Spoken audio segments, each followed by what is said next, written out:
esés, egy seb, melytől könnyezel. Hidd el, minden kalanddal csak több leszel. Hosszú életed során a sok emlék megszépül. Egy gyengéd érintés, és a fájdalom enyhül. Adni és elfogadni, segíteni és változtatni. Tudom most, hogy érzel, de eljön a gyógyulás, hidd el. Közel 200 éve együtt. Hartmann sebkezelés.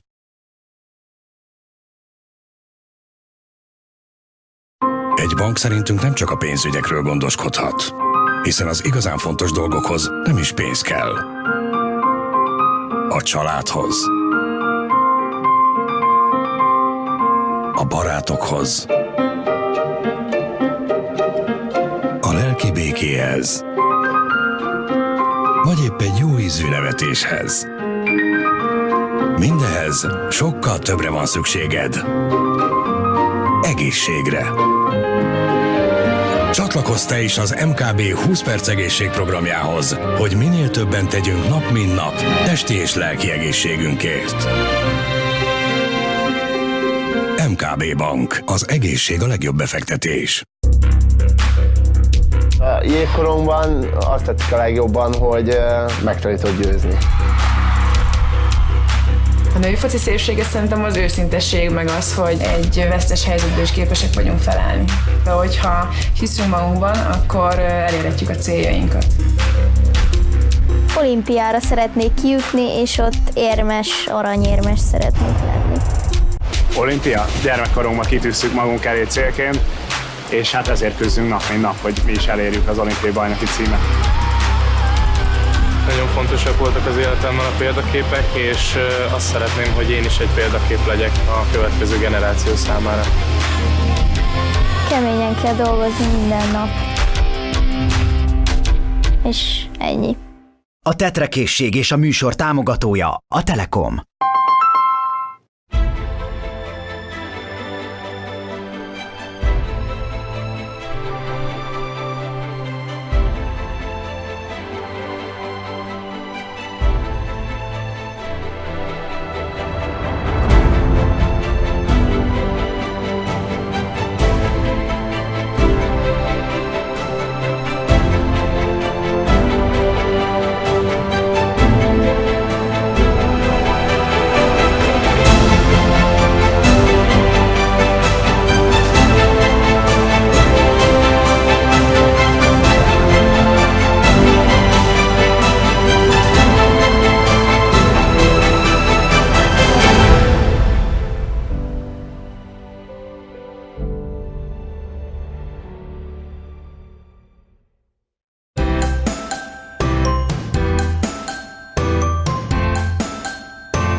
Esés, egy seb, melytől könnyezel. Hidd el, minden kalanddal csak több leszel. Hosszú életed során a sok emlék megszépül. Egy gyengéd érintés, és a fájdalom enyhül. Adni és elfogadni, segíteni és változtatni. Tudom most, hogy érzel, de eljön a gyógyulás, Hidd el! Közel 200 éve együtt. Hartmann sebkezelés.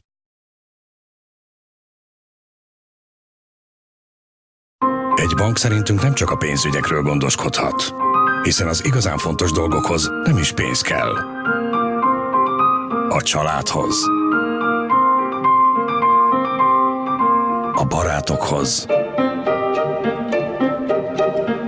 a lelki békéhez,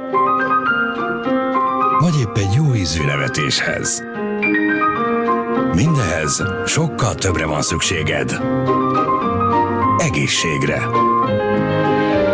Csatlakozz te is az MKB 20 perc egészségprogramjához, hogy minél többen tegyünk nap mint nap testi és lelki egészségünkért. MKB Bank. Az egészség a legjobb befektetés. A jégkorongban azt tetszik a legjobban, hogy meg tudod győzni. A női foci szépsége szerintem az őszintesség, meg az, hogy egy vesztes helyzetből is képesek vagyunk felállni. De hogyha hiszünk magunkban, akkor elérhetjük a céljainkat.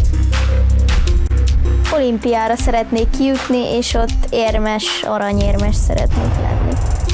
Olimpia, gyermekkorunkban kitűztük magunk elé célként, és hát ezért küzdünk nap mint nap, hogy mi is elérjük az olimpiai bajnoki címet.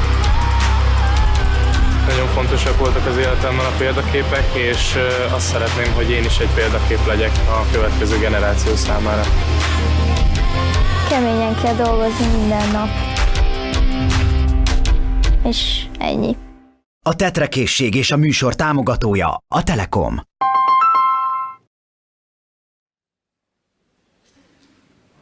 Egy.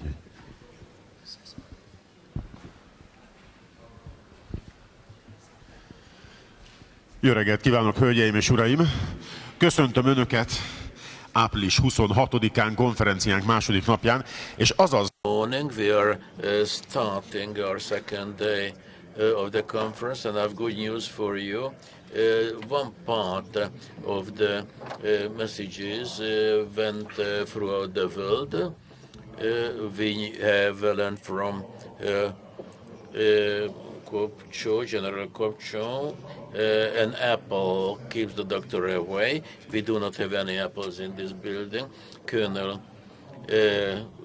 Sakacs was explaining why the good sleep was important. So we are starting the second day right away.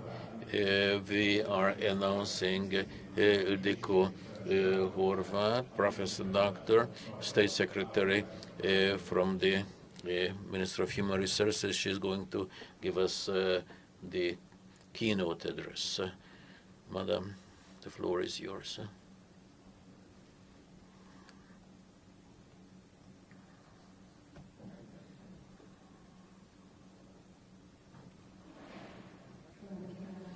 Good morning, everyone.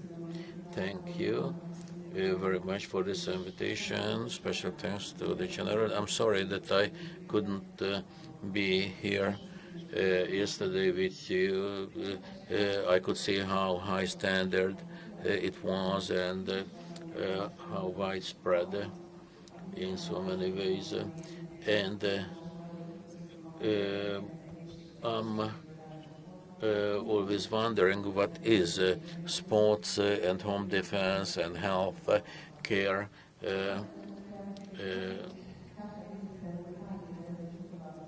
are linking, and Minister Kashler was starting to speak about health culture, and I'm going to rethink this. I think military and sports are always related to the highest standards, the highest achievements, and the performance brought up to the maximum. Healthy, strong, young people with good input, physical training and all. And it is no wonder that this peak performance is supported by peak technologies. And I was learning what NASA was using, what military is using in the US and around the world, then we can know what health care will have after a couple of years. So when I was indeed in the States,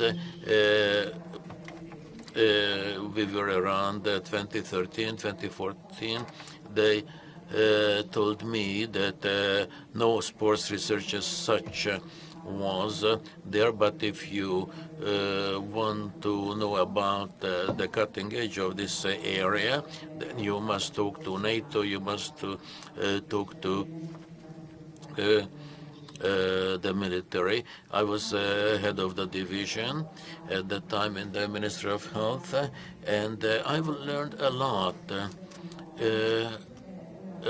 from that visit. I was looking at the textile, the smart textile production, which keeps the weight and insulation and no load at all. Because if there is a mission, the military must have the full protection from their garments, from the textiles, from the fabrics, but without imposing additional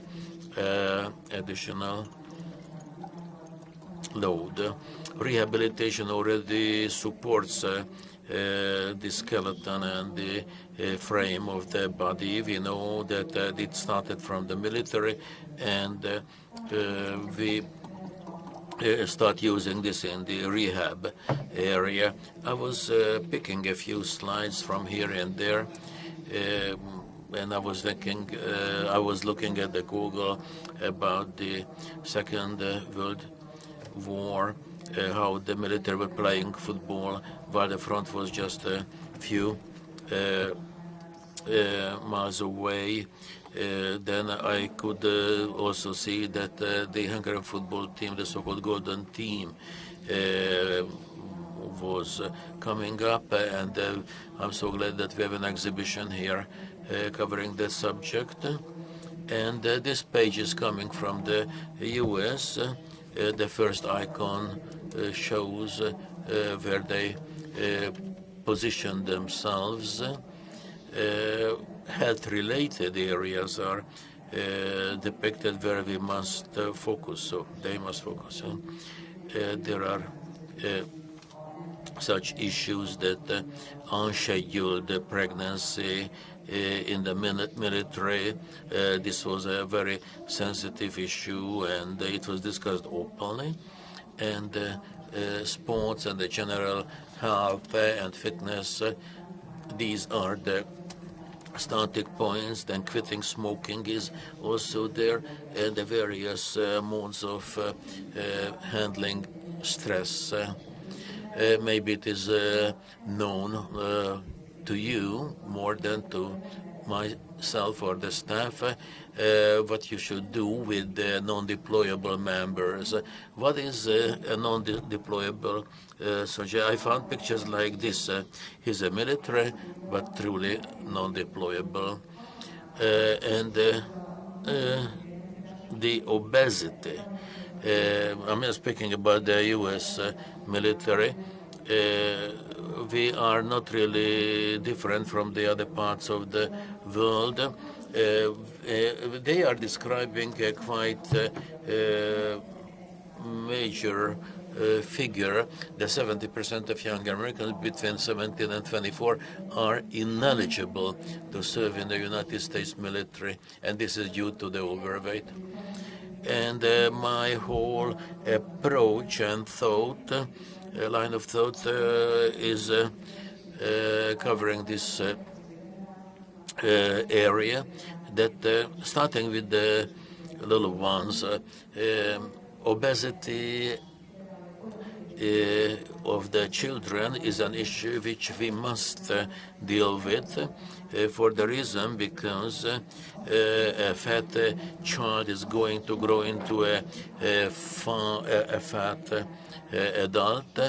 It is far more achievable to have a not so slim adult after he was a skinny child.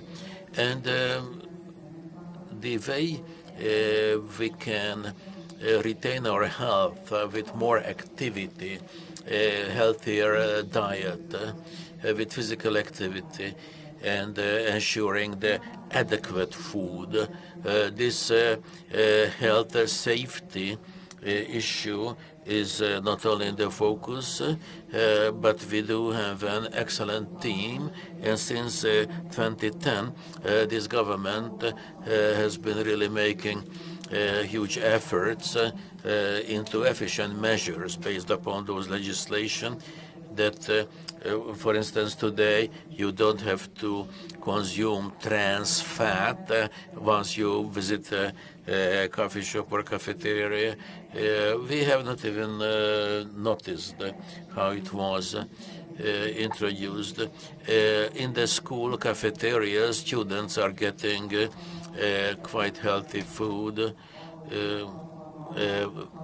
We introduced this through a taxation system, and it was also possible to achieve a healthy diet in public nutrition, considering the salt contents, and we believe that this has an impact on the life, quality of life of future generations.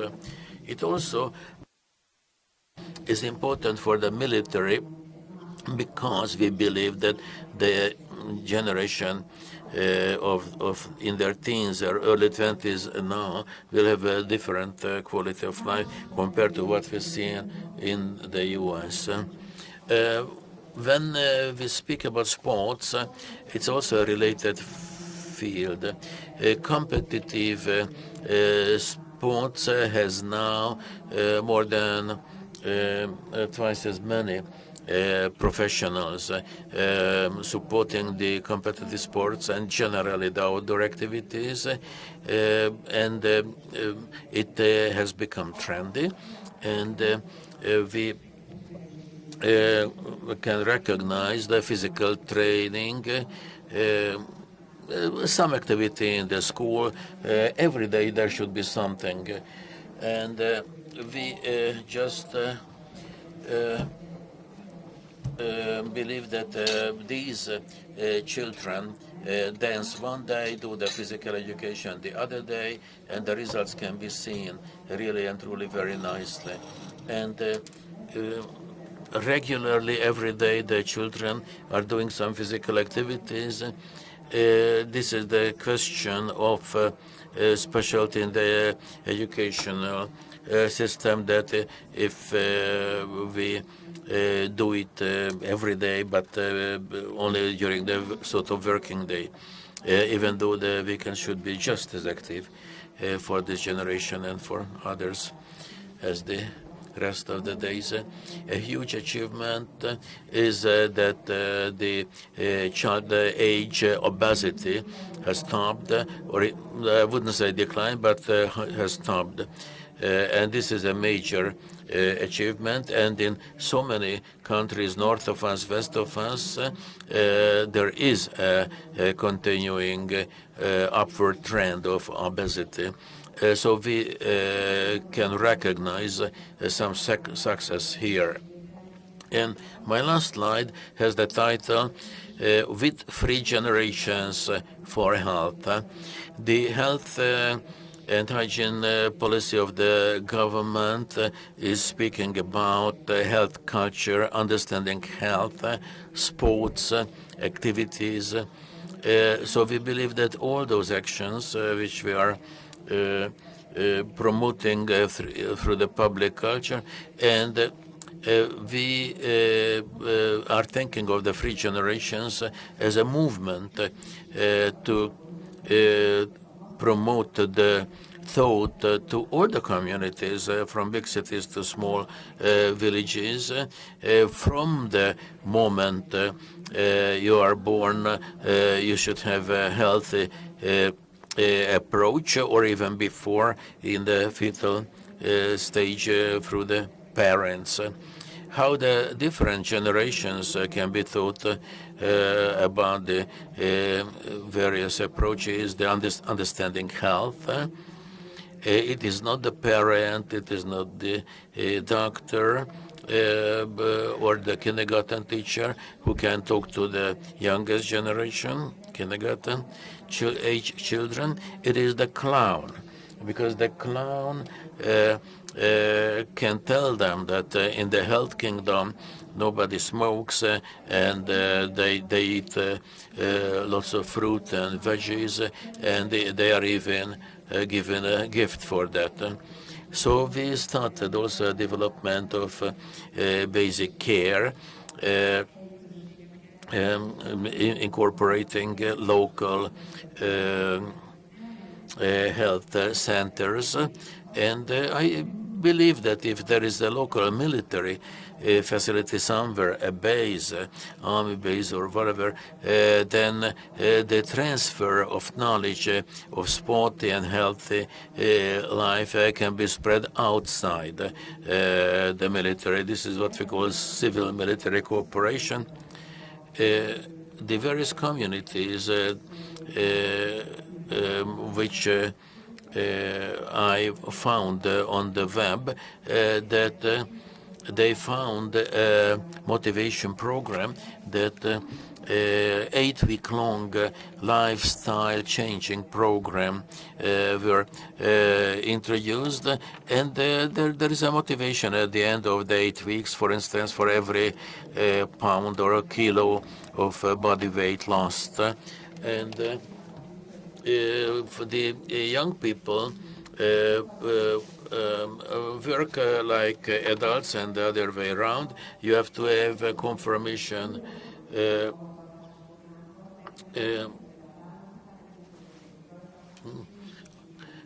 So this is what we are selecting, and as an approach to our new life, and we are deciding about our next 10 years and 10 years after, and maybe we are deciding over 10 life or death. We wish all of you to live a full life, and actually with criticism and positive approach as well, you should rethink your life, and please spread the good news. It is also needed for the military to further enhance their peak achievement. Thank you very much for listening to me.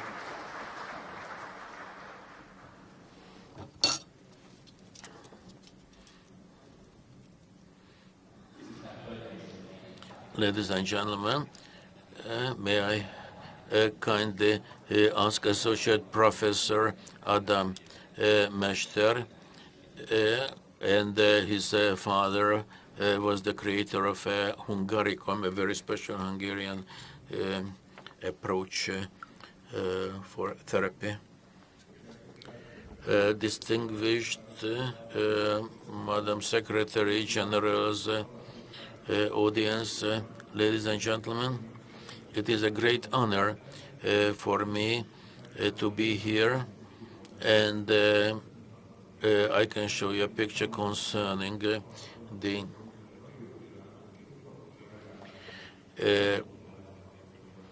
imaging in sports injuries, acute and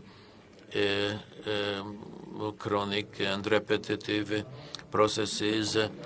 I am showing you that the imaging technologies and examinations are easily available, and they do not have a really fundamental load on the organism. Radiation, ultrasonic technology which decided the fate of the war. The Allied forces could detect the German U-boats, and same technology is used in diagnostics and especially in imaging. Baker cyst is a very frequent thing in the knee joint, which for which the cause must be detected. Here is the femur, here is the meniscus, here is the tibia. It is very difficult to diagnose, to find that specific line of the lesion.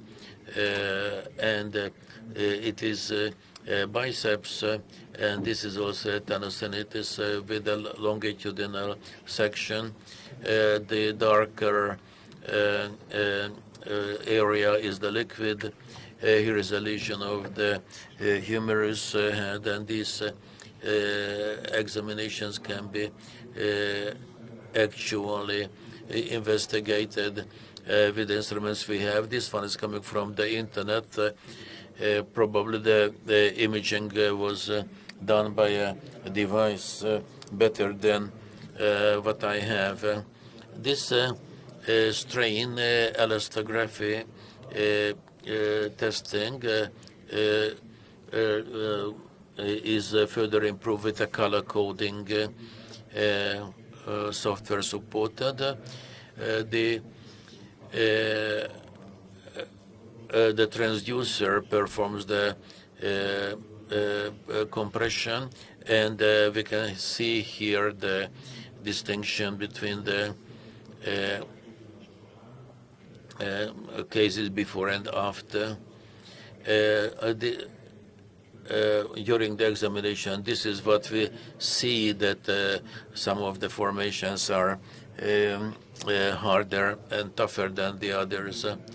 And muscle injury can be investigated over time, where you have sufficient MR capacity, then it can be achieved. With electrosonography, we can do quite a lot. And in fact, here in the sacrum joint, we can see that in certain provocation technologies, we can have an image of the normal and provocation situation. We have so many complaints with the very simple X-ray, it can be clarified. In MRI imaging, the liquid is very important.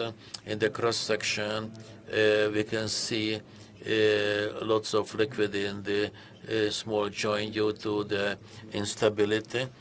Instability is very frequent in the group of military, also in the sports. If the muscle support is not trained very well, then you just don't have support for the joints, and you have these minor joint articulation issues. This is the issue which you can see, the thickening of the area. This is the injury of a patient with a shoulder tendon. Ultrasonic imaging is also good, but surgeons are insisting on the MRI because that gives them a clear picture before an eventual surgery. And if there is an injury on the bone, it is easier to see. And there is a pathological liquid in the joint, and that is also well displayed. And ultrasound and MRI scans are both very good in demonstrating that there is bleeding in the joint. You can see the synovial liquid as well as the blood and the borderline between the two. And here you can see further pathological liquid accumulations in joints. And this is the elbow joint with a lesion and with excessive liquid and the collateral tendon, and on the next scan we will see a better image. Pardon me. The lesion is very well displayed, so the collateral tendons are very often injured. I apologize for having run through the slides too fast. And this is an important part of the wrist diagnostic process. The lesion there can be demonstrated by an ultrasound scan if the practitioner is very experienced, but the MRI scan is better in these cases. And here you can see the small bones, and you can here see the damage or the injury in the triangular complex, and there is a full tear here, and an arthroscopic surgery is advised in these cases if it is understood in time. And there is a cyst here in the hip joint, which in only too many cases is producing symptoms, and the same here, a cyst in this image, and there are other disturbances related to the bursities, and we must also mention the knee joints, because that is where we often see Baker cysts, and often there are ruptured Baker cysts, and this was an image of such a thing. And this is from the lateral side, and here we can see a partial synovialism,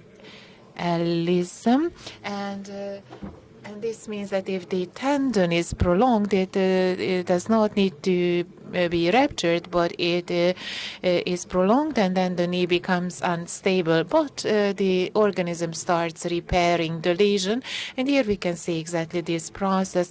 So there is injury to this tendon, and there is synovial reparation going on, and this is what we can see here. There is this stripe that I highlighted in yellow. And you can see these pathological intra-articular cysts. These also are the results of instability when these tendons rub onto one another. And with these small circles, I am demonstrating the synovial liquid accumulations and edemas. And these are ultrasound. Well, ultrasound examinations are not good enough to understand these processes, but after the prolongation of these tendons, the tendon may be easily visible, but the cysts are not so easily visible, so I had to highlight them in yellow. My apologies, I pushed the wrong button. And this is the contrasting material that we are using here. And when we want to differentiate or examine synovial liquid or fluid accumulations, then the synovial membrane inflammation processes can very well be demonstrated. And tumors can be identified if we use these contrasting materials. And here I am showing you a Baker cyst and the ganglion cysts that are associated with Baker cyst. But we always have to find the reason for the development of such a Baker cyst. And this is not a typical Baker cyst here. We have some pathological processes here in the bursa. And this is the perimeniscus recess with fluid accumulation. And this is a thickening of the plica, which is often associated with patella hypoplasia, which often causes various ruptures. Here again, there is inflammation in the synovial part, and the contrasting material accumulated exactly there. And there is a pinching pathology here, which also is the result of the elongation of the tendon. And here is a meniscus damage. Often the cysts are really large and can be felt by manual examination. And this is a very typical pathological case. Often we see absolutely new cases right after a jump or a twist, and often these develop into more pathological conditions. This is a partial rupture of the tendon, and here we can see the same pathological structure from another perspective, and the function obviously has weakened. And this is a patellar bursitis after a bruise that resulted from a fall because of fluid accumulation. And this is a similar picture of cysts. Let us now go to the ankle. Also in the case of ankles, we can see pathological fluid accumulation here. In the tibial posterior is seen, which always refers to instability because the leg is overburdened. So when we see such fluid, that is an indirect sign of instability. This is the plantar fasciitis thickening image, and the intra-articular inflammation is demonstrated here with the consequent edema. This is in the subtalar joint. It is a gangliocyst, and it can cause tickling in the toes. And here we can see the fluid, and there is a damage to the tendon here. There is a real rupture here, and with an ultrasound examination you can never demonstrate this. Here you can see a rupture. This is a very frequent symptom. The so-called Mars fracture is the way it was christened, and it is now a repetitive strain injury in today's terminology. It does not rupture, it just becomes weaker and weaker, and it is the cause of chronic pain. And CT is not prioritized today because of excessive radiation load, but that is also a very good scanning. And the isotope technique can be added to CT scanning, and here you can see the CT reconstruction of a repetitive strain-related rupture or fracture, And we can also see if there are crystal deposits today. And the irradiation load is not that terrible because smoking shortens our lives by 6 years, but you know, such an irradiation only shortens our lives by 51 days. So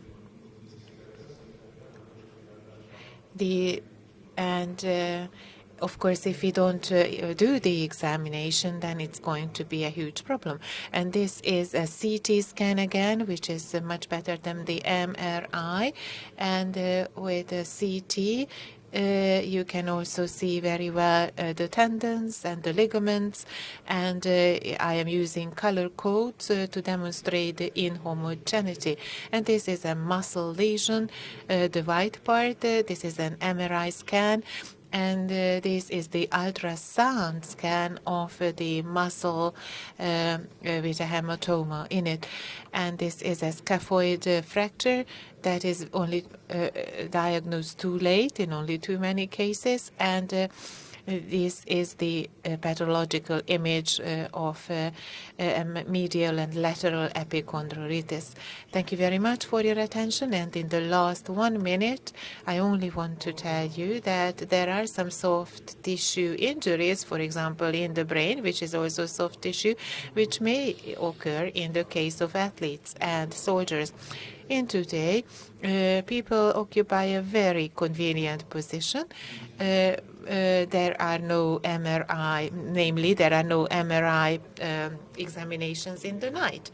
And this is unacceptable. And if a patient has to wait several hours for the ambulance, then the time window, which is of vital importance in the case of a stroke or a spine injury, well, that golden time is lost. And today, the regional lead hospitals say we don't have enough doctors.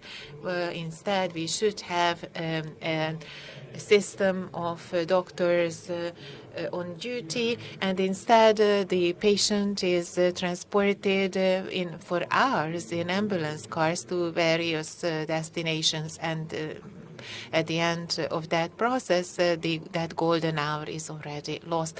So I believe that we must have a constant MRI accessibility for people with stroke, brain injuries, and spine injuries. Thank you very much for your attention. Thank you, Dr. Ádám Mester. And after the first presentation, I would like to introduce the chairs of the next session, and we need some time before the colleagues can conjure up the next presentation on the computer.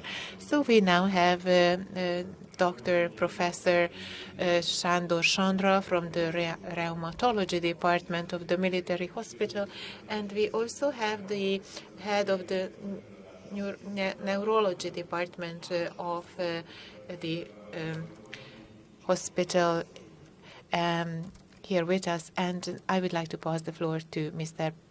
Sandra, who is our next speaker. I hope it's working, and distinguished ladies and gentlemen, distinguished leadership, I would like to respect my time frame in spite of the fact that I am in love with laser technology. It is something that I first met in the military hospital, and I also met Professor Mester a few times, and I regret that I did not remember to take a few photographs of him, because today we are proudly saying that this is a special Hungarian achievement, and it is well known in the world. What is a special Hungarian achievement? This is a very special thing, and there are interesting achievements and results in various Hungarian regions as well, but there are some of these that have been selected to represent the whole of the country. And whichever way you look at it, I think we have every reason to also identify these special achievements in healthcare. So we don't have such a thing in the international world, but in Hungary we do. Endre Mester was a surgeon professor, and in the Rock Hospital, well, he used to work in the Rock Hospital, and there are 2 Rock hospitals in the whole world, in Japan and in Hungary. I am so sorry that Szilárd Németh is not here with us, because I would like to suggest to him that we should not endeavor to regain this building. Instead, we should regain the Rock Hospital in order to provide education to young people, patriotic education to school children and secondary school and university students would be very important. We must serve our motherland, and we have every reason to learn from those who used to work in the Rock Hospital. And Mester in the 1960s focused on laser technology. So he is a famous Hungarian. And Ferenc Puskás is another well-known Hungarian. I am so pleased because I have attended several international conferences, and never ever have I participated in a conference where the name of Ede Mester was not mentioned in the introductory remarks.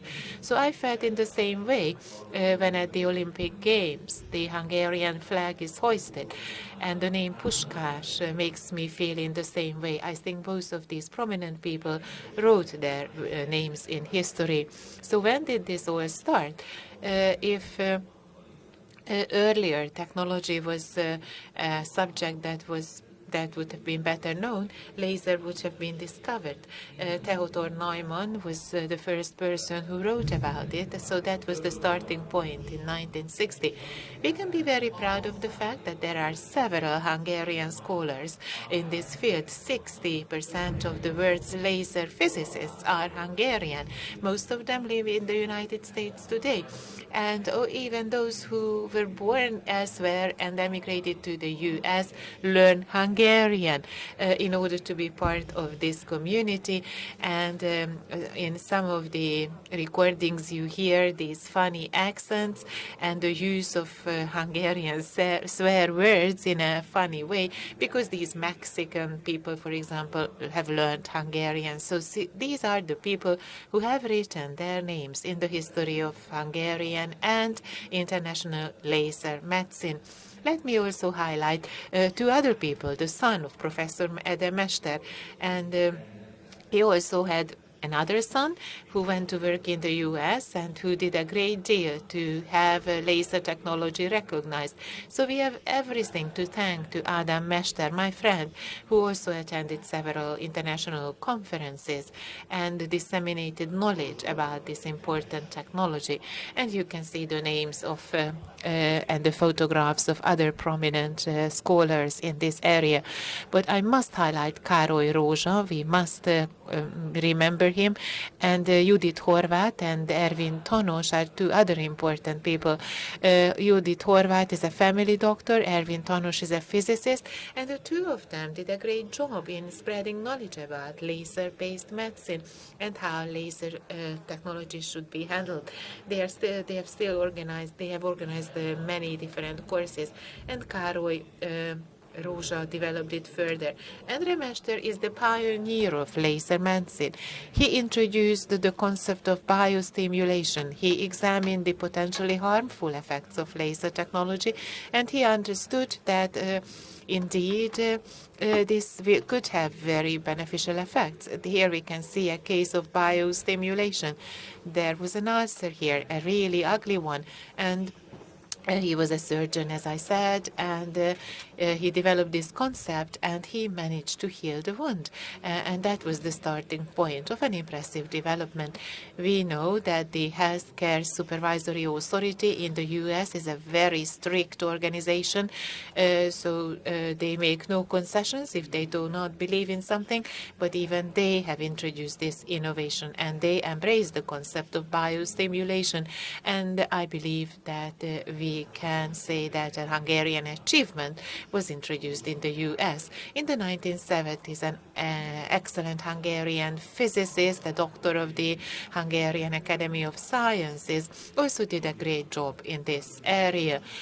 From the Soviet Union to New Zealand, he visited various research institutions, and in 2002, he produced a new device, what is called safe laser or soft laser.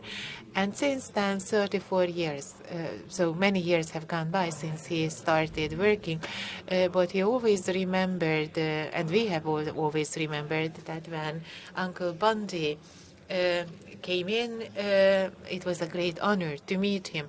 And the first laser device was huge in size, and today it is not bigger than a pen. And nanotechnology has been applied in laser technology as well. And we must remember that maybe 20 to 30 years from now, we will be able to discard many medicines, because with nanotechnology, we can penetrate to the level of the cell. And we already have devices that are capable of implementing similar treatments. So this is a family of safe laser devices. This is cheap today by comparison. There is a dream laser that costs 10 million. Of course, that is very expensive, and I regret that Professor Kara is not here, because in the Duna Arena, there was an event where these devices were demonstrated, and of different sizes, and it was a very pleasant feeling. It was as if I had drunk a little bit of Red Bull drink when the French, the Canadians, the Germans were walking up to these two young ladies who were demonstrating the cases, and they were absolutely enchanted and impressed. There was such miraculous improvements as a result of the laser technology that everybody was deeply interested, and the physiotherapists and massage therapists were taken to that exhibition as well, and that was our donation to the conference. So competitive sports can also use these devices, and we would like to recommend them to your attention. So in the morning, it is recommended that the safe laser is put close to the nose, and these demonstrators did this at the exhibition each morning, and people were rather astonished and asked them why. And they said it is very stimulating on the mucous membrane of the nose, and that stimulates the entire body. And those who use this laser device said that they felt much more energized during the whole day. So by irradiating the mucous membrane of the nose, we could improve a large number of various parameters. But the surface capillaries can also develop as a result. Tina Karu is the lady whom I am showing you here, and she was a laser researcher who also shared lots of important information with us. Technology is developing at a large pace, and more devices are marketed. But I will skip the next slide because time is flying, but let us now focus on what is happening. So we irradiate the surface, and there are reflections, and there is also shock wave effect in the first place, and then there is dissemination if it penetrates the biotissues, and then there is diffusion to different percentage rates depending on the thickness of the skin, for example, and the absorption parameters are also different depending on the individual. And a lot depends on the depth of the penetration. The skin itself can be interpreted as an immune system, and we have every reason or every opportunity to work miracles with these treatments. We just have to know how to do it. And first, there is polychrome effect, and then deeper and deeper there is monochrome effect. And then we have secondary radiation parameters depending on the type of the device that we use. And the laser photons are able to bombard and irradiate a large number of cells, depending on the individual. Again, the biotissue's optical characteristics are different. If you wish, I can forward my presentation to you because these parameters are important and should be better understood. I hope that a new physiotherapy textbook will be produced because it is regrettable that we only have a couple of remarks today about this important technology. But as soon as the Deputy Minister of Hungary took note of this new physiotherapy device, it was more noted in the military as well. And I believe the person who invented this device deserves the Nobel Prize. And this is a scheme of what happens during the process, and day after day our knowledge increases. And we can see the cell in this slide and the membranes all over the place. And there is a connecting system like the cobweb in space. And this shows how the laser beam penetrates the cells, different levels, and it interferes with the breathing chain. And we can think of Szent-Györgyi on that count. And we will now continue and there is a phototherapy window between 600 and 1,000 nanometers because that allows us to reach to the hemoglobin. And by improving microcirculation, we can feed a lot more nutrients to the cells, and a lot more collateral capillaries will open up. Microcirculation is the ultimate goal. Nitrogen monoxide, it plays a central role. Here we have a number of traumatologists and surgeons, and they know that microcirculation is of vital importance. Half a year ago, I was given a German device by which we can check the level of circulation. And imagine that we had some surgeries on the lower extremities, and it is to be decided when the patient can be made to stand up and walk again. Unfortunately, the device was not purchased, although it would have provided us with a lot of ideas as to exactly that. And so fluorescence is also important, and we must also mention the local heating hypothesis. If only one 0.01% changes in that respect, it will have major impact. As we are growing old, the blood cells stick together. So if there is a child who has a hematoma because of a fall, that disappears in a couple of days. But in an older person's case, it will stay there for weeks. But by the laser technology, we can make these cells separate again. And it is very important that a better absorption of oxygen takes place, and the capillary veins will improve, and the immune processes will also improve. In the past, the devices were huge, and today you can see it is the size of a pen. When I go to the post, I always remember how people are exposed to lamplight and how harmful it is to their eyes. Our device is not harmful to the eye anymore. And tinnitus can also be treated very efficiently by our device. Thank you very much. I am pleased I stayed within my time frame. We could spend days and days on the subject, and those who use the device are absolutely impressed by the results.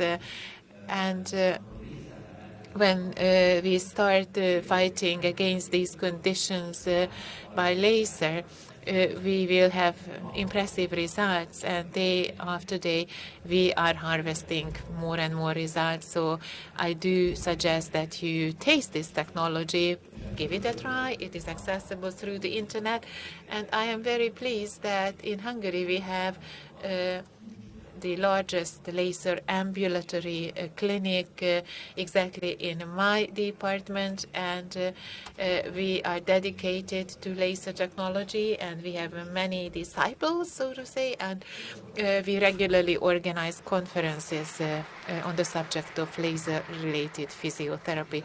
Thank you very much, and I respectfully ask my dear friend, Dr. Csaba Ola, who I know and like very much, although I am a lover of women, ladies in the first place, of course, but he is a co-author of a book that we together produced about balneology, and the President of the Republic honored us by his introductory remarks to the book. So I would like to pass the floor to my colleague. Thank you very much for the invitation. I'm so glad that I can be here. I usually meet with spinal disorder specialists, and I contributed to some balneologic treatment options with some teams. So the problems with this spine increase with sports, and this is indeed due to the excess work on muscles, but bones are neglected. The skeletal and especially the spinal issue is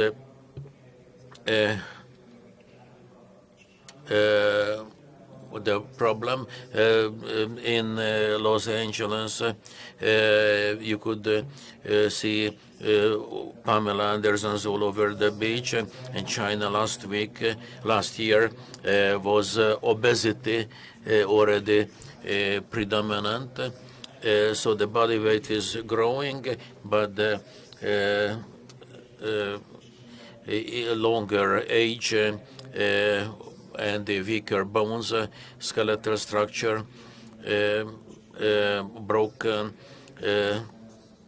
vertebrae are very fractured vertebrae are very common among senior people. We must focus on the degenerative disorders. Years ago, I was learning new techniques in Salzburg and Austria. We were competing with robots. Robots are using precise adjustment themselves. We are just helping the robots to guide in the screws and locating the pins. So if you can use the opportunity which is there and given in Hungary, then balneology, which is my issue that I combined with balneology, is really magic, which sort of remained in Hungary. I would like to show you two opposite issues which were really crossing borders and went around the world. You know the story of Ernő Rubik, the magic cube. Currently, he's the most known Hungarian person, even though he could not cross the national borders for 3 or 4 years and could not get the financing for his invention. But the minute he found support, then within a couple of weeks or a few months, his invention was really going into production. Balneology is fantastic within Hungary, but somehow we do not have it outside Hungary. So this can be hungarikum just the same way as Professor Sandra was explaining the soft laser. Thai massage is one form of the massage. And this is one of the techniques of the massage, and you have it all over the world in the Thai massage parlors. And when you go to Miskolc, which is 20 kilometers beyond the city sign that's the end of the world, there are genuine Thai ladies doing the massage, and so we believe that we are the second greatest power in balneology after Germany. But more recently, there were explorations of thermal waters and medicinal waters also in China, in South East China, same way as it happened in Hungary, that they were drilling for oil and found water, medicinal water, hot water. Same thing happened in Hungary. So let's have a look at the impact on the spinal system of the thermal waters. Aquatherapy, gymnastics after underwater, and after a couple of treatments in water, underwater, and medicinal water treatment, the pain goes away. We can also introduce a kind of medicinal swimming, like the lady State Secretary was explaining. And this is a kind of sport which you can do when you are 100 or beyond. The so-called tank-enter treatment, which is a water jet treatment on the water, which is also a very efficient therapy. So we are among the superpowers for thermal water. So if we drill anywhere into the earth within Hungary, on 1/3 of the territory we find thermal water. Why is it good? At the molecular level, we have to distinguish the beneficial waters. Some of the large molecules in underground water may have carcinogenic effect, and but they do not get into the skin due to the larger molecules, so we do not have a risk in that regard. Hot water and medicinal water must be distinguished, but we do not have enough evidence. Maybe the tap water after warming up may have the same good treatment for therapeutical effect on the body as the so-called medicinal water or thermal water drained from the ground. So why the water is treating us and why is it helpful in therapy? The Hungarian research team confirmed that not only the trace elements are important in the water, but the waters coming from the depth of 2,000 to 3,000 meters, there are certain ancient bacteria in those waters which can propagate very fast in various conditions, without oxygen, without light, or when exposed to the current conditions. Above the surface, these bacteria die. So if we can catch the bacteria before they come to the surface, they are the most ancient elements from the earth. This gives an opportunity for treatment. So should life disappear from the surface of the earth, life could be reproduced from greater depths. And through the medicinal waters, we do know that these bacteria are beneficial for our body. So we are just looking at all the positive opportunities provided by them. Regretfully, this area is not yet fully researched or deeply researched in Hungary. The impact of water, hot, lukewarm, either medicinal or normal, has a very nice effect, psychological effect, in addition to the physiological effect on the body and for home defense, for NATO allies.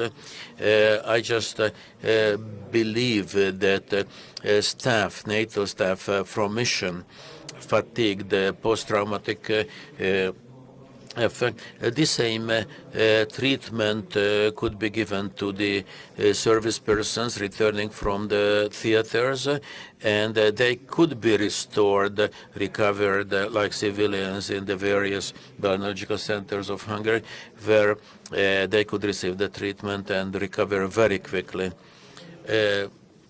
So not only the organic impact, but the psychological impact is very important.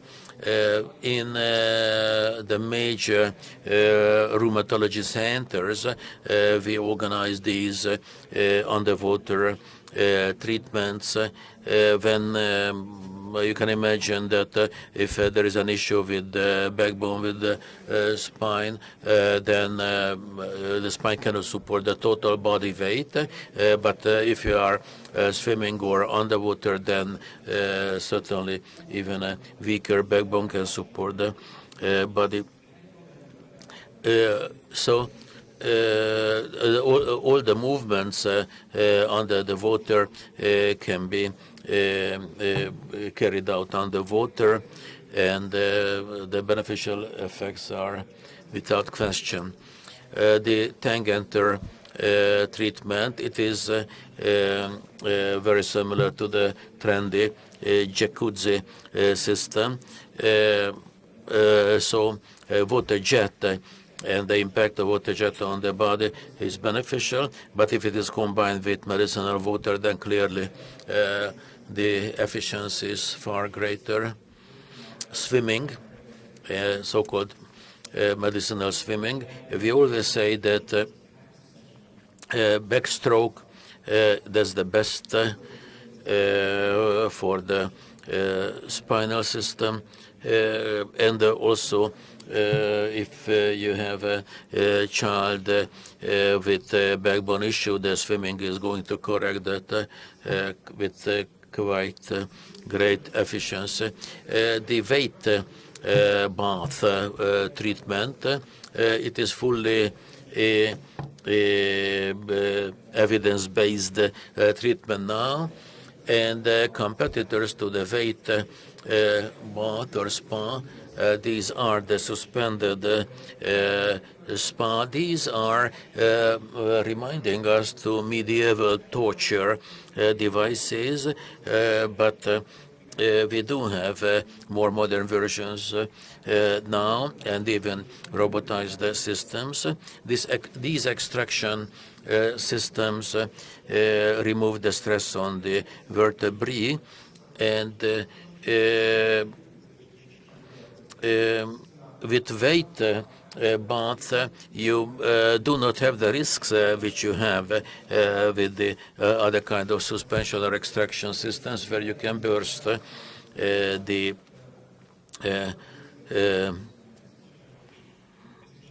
sort of tissues between and among the vertebrae. The weight spa is quite unique in Hungary, but is spreading widely. They don't really recognize that that it's a Hungarian invention, and they do not use the gravity impact, because some of the patients, as we could see in the picture, are treated in a horizontal position. The difficulties, there is a little resistance to being suspended by your neck in the pool, and we could not really find a proper sponsor for the international deployment of this treatment. We believe that if we do not need a complicated pool system to apply this treatment, but a kind of cabin which is easy to move and lower cost, then it could be spread internationally. So this one, which you can see now, is a patented Hungarian invention, and we also demonstrated this at the Biological Congress last year, and major interest is shown towards this treatment and technology from Spain. I just believe that this will spread to other parts of Europe and the world. So in this book, we, with my fellow authors, presented our research results, and this was really interesting, and I recommend this for your perusal. Thank you very much for your attention. Thank you indeed, Csaba Olá, for this very meaningful presentation, and may I ask Ildikó Vásárhelyi-Nagy, who is going to speak about the motoric disorders in the defense forces and law enforcement. Professor Olá mentioned that we are a superpower in spas. If you bore a hole in the country, you will find healing water. And we have a pool of excellent experts as well, and the long-standing tradition. And I'm convinced that we could potentially train physiotherapists who would represent the source of FX revenues for the whole country. And we have mentioned this book where the foreword was written by the President of the Republic, and some of the patients indicated to the President of the Republic that the book is excellent, that it should be translated into Arabic, German, etc. And the second edition is currently prepared, and 4 members of the Academy contacted us indicating that they have felt neglected because they were not involved in writing the book. So this is praise for the Honvéd, the military hospital. And I believe that after this, I can ask Ildikó Vásárhelyi-Nagy to hold her presentation. Welcome. I have come from the physiotherapy faculty of the University of Medicine in Budapest, where we educate physiotherapists. The main part of my presentation is based on my 9-year-long experiences in the area where I had the privilege to cooperate with the professor And we provided the training and care to the employees of the customs authority in Hungary, and if needed, the rehabilitation was applied.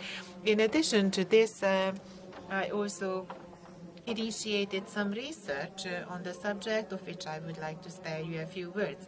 And I have also gained experiences concerning competitive sports, and this is something that I would like to integrate into my research project.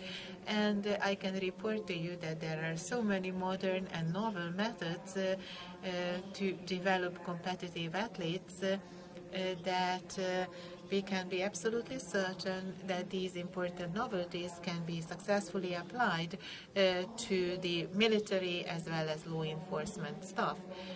So in order to first and foremost measure up the everyday load to which the military personnel is exposed to, it is important to split them into different categories. We must separate those who work in deployment areas, because these people are generally exposed to a dynamic load, and very often unpredictable load is what they are exposed to. So the locomotion system and the nervous system must be very flexible. So we have to, in a targeted way, develop them in a targeted way so that they can avoid injuries during these sudden adaptations. The second category is office people, office employees, and they are exposed to static burdens or loads. The posture of their body is very often inadequate or inappropriate, overloading their lumbar and cervical spine in the first place, and their lower extremities are also inappropriately positioned, and prevention and of course later rehabilitation are important in these cases. And then the third category is the special task units of the Hungarian military. One of these units was involved in a research that I did in the past half year, and this study demonstrated that they are exposed to mixed loads, but very typically they assume a static position, which is also very harmful and overloading for their body. And I must also mention the repetitive strain injuries syndrome, the RSI as it is used today. So repetitive load produces injuries, and in all these three categories we can find such deviations or overloads, but depending on a category the injuries will be different. In the case of an office employee, we can see an overuse of the hand and the joints. So tendon inflammation in the wrist and the elbow are very frequent pathologies, and the physiotherapy treatments can be successfully applied.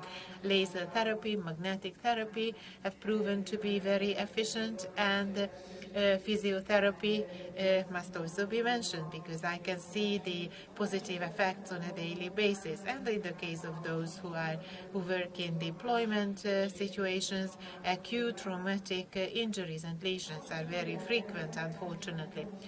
And our defense forces are supported by an excellent healthcare system. In a study from 2015, I read that our soldiers do turn to our healthcare system very frequently, and they do so fortunately. But most frequently, they contact these service providers because of locomotion-related injuries, and I am sure that these could be prevented. The most frequent locomotion injuries are related to the spine. And this, of course, is due to the fact that the spine is one of the longest part of the body. It gives the very supportive structure of the whole upper body, but it would be important for us to be more conscious of the need to take care of it. And in disaster recovery, I have also conducted some study projects, and I concluded that 50% of the locomotion-related injuries happened on the spine, and this resulted in pain and the reduction of functionalities. In the background, it was mainly degenerative diseases, and already in young people, by various imaging technologies, we could identify such degenerative conditions, and inflammatory processes also occur, and overload also causes a lot of complaints. Spine was therefore in the first place, and then in the second place we find knee and hip injuries. And I'm not thinking of office staff in this case, obviously, and overload and acute traumatic injuries were most frequently identified. And these conditions all increase the number of days these people spend on sick leave. And let me also mention the shoulder and elbow joint issues, which are typical in every one of the three categories. And these injuries and lesions often reside from the fact that there is an absence of a proper understanding of the burden or overload of the motions that are executed day after day. Very often, people in the fire services have to repeat pulling motions by their shoulders, etc., and this causes injuries.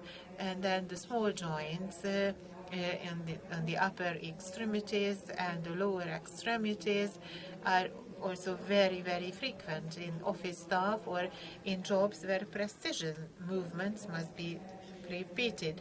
And now let me also say a few words of the prevention opportunities, so that our people can uphold their health as long as possible. It is important to provide theoretical and practical training, in my opinion. And for example, we could hold presentations where people would be given a better understanding of the theory of this preventive and rehabilitation process. The Customs Authority circulate a newsletter, and I have written several articles in that about the right sitting posture and the right way to burden our spines when we have to lift weights in our jobs. We also organized at the Customs Authority, there was an initiative there where we demonstrated the same knowledge in video format and showed these videos to people in jobs requiring sitting all the day. And we warned them that instead of a smoking recess or break, they should use these breaks for some light refreshing exercises, and the physical eligibility exams could also be made more preventive in nature, so that we provide preparation opportunities and organize these sessions a little bit more targeted way, so that those involved will not be injured under any circumstances, even if before they were involved in the law enforcement forces, they never did any sports. In competitive sports, on the other hand, we can now conclude that there are some very, very successful techniques, and unfortunately these techniques are not applied in the military and the law enforcement organizations as yet. Let me highlight the flossing therapy process affecting the myofascial system, and it can have very fast effect. And there are other connective tissue-related methodologies that are not entirely free of pain, but as in competitive sport, it is important for the athlete to return to his career as early as possible, and these have been very successful. I believe that in the case of law enforcement and military personnel, the same techniques could be very effective. Of course, pain must be tolerated. And I also conducted several measurement projects to identify the load that they are exposed to day after day. And we concluded that their uniform, as opposed to their leisurely clothing, results in two totally different impacts. So if the dress is, the clothing is too tight, their movement will be a lot more restricted. We used a walking analysis software to analyze their movements, and we also exposed them to aesthetic analysis. A device was also used for the same purpose. The test results are currently analyzed, and we also analyze their posture, and we have a 12-step protocol for the purpose that we applied in their cases, and we also implemented development. And the examination group was split into two parts, a development group and a control group. And the first one was subjected to a 12-week development training, and by a special device, the Bosu balance trainer, we implemented our development goals, and the soldiers loved it. And the biggest challenge was that the control group could see how the development group rejoiced in implementing these exercises. And what was difficult for us was to separate the control group from the experimental group and to prevent them from repeating the same exercises.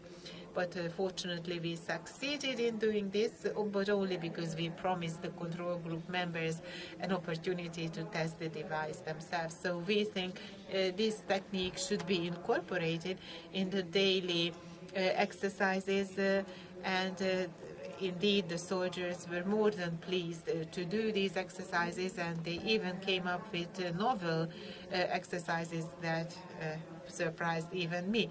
And we could see that their walking and their posture improved. This was demonstrated by the balance tests that we applied. As I said, the analysis is still in process, but the feedback so far has been very positive. And when we removed these devices from the military bases, the soldiers were quite unhappy about that, and their complaints certainly decreased. We could not identify a homogeneous group which did not have any preliminary pathological conditions, but those who had serious acute conditions that made it impossible for them to do these exercises, well, these people were not added to the group. You can see in this slide what this looks like. On a photograph it appears simple, but mentally speaking it was rather exhaustive, and physically speaking too, because here we are capable of activating the deepest lying muscles close to the joints, and this is very, very difficult to do the same if we don't use an unstable surface. This is on the right hand side, and on the left hand side you can see this software which is used to analyze walking movements, and open-eyed and closed-eyed positions had to be assumed, and the task was to keep the balance. And of course the results were different if the soldiers used their uniforms as opposed to a sweatshirt.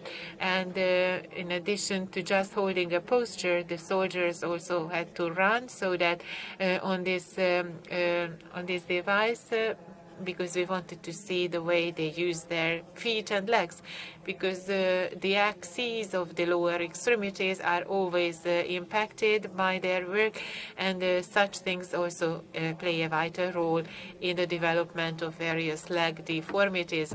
The fascial system is the outermost layer, and that has to be maintained and trained. There are simple and less simple methods for that, but if we can incorporate these techniques into the everyday practice of competitive athletes, then we can be sure that their complaints will disappear. But the same can be very useful in the military and the law enforcement authorities. Thank you very much for your attention. Distinguished Assistant Professor. Thank you for this very interesting presentation. I'm confident that after the research results, like General Powell was saying yesterday, that our military will tolerate the war fatigue. So, thank you, and questions and answers will be coming up.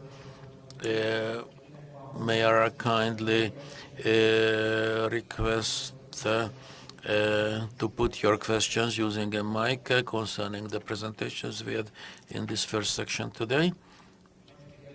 We have a question.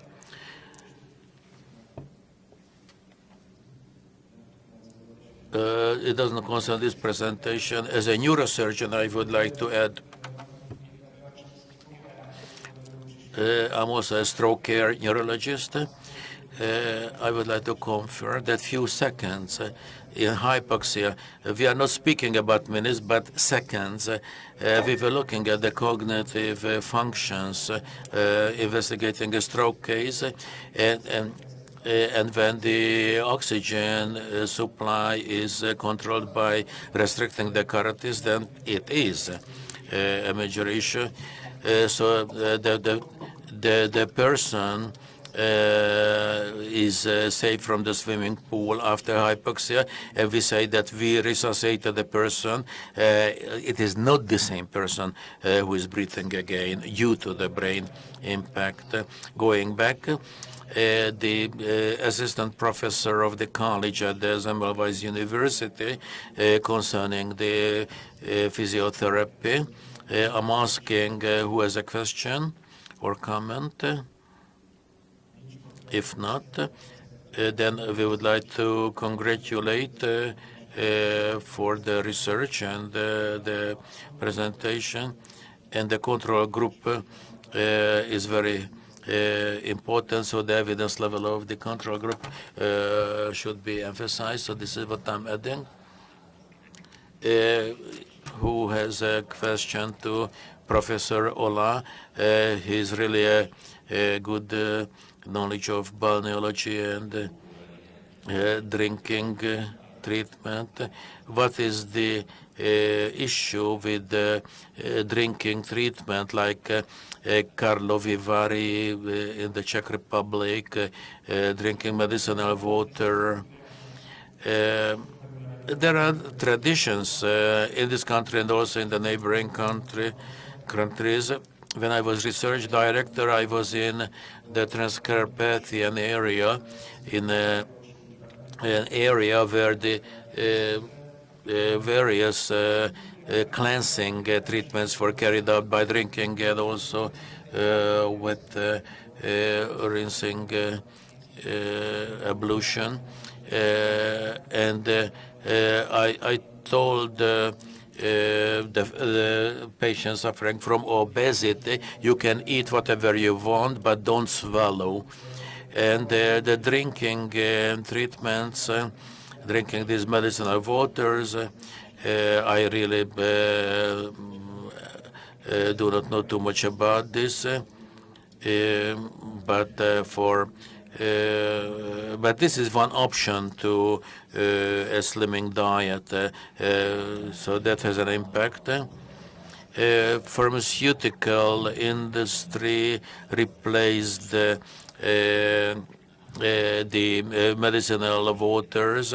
Hungary has fantastic sources of medicinal waters.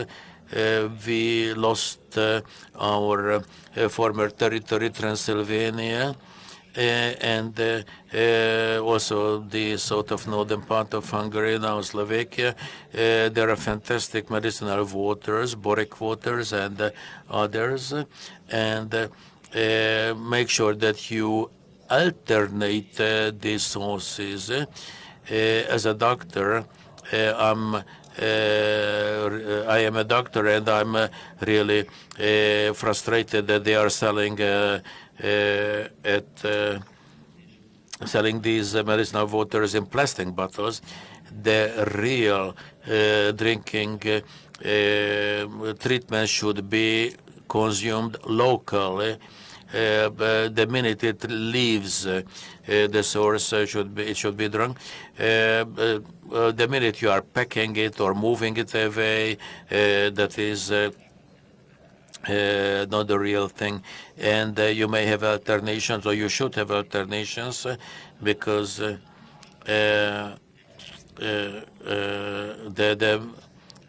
water is exposed to sunlight for days and days or weeks, and then it can be even carcinogenic.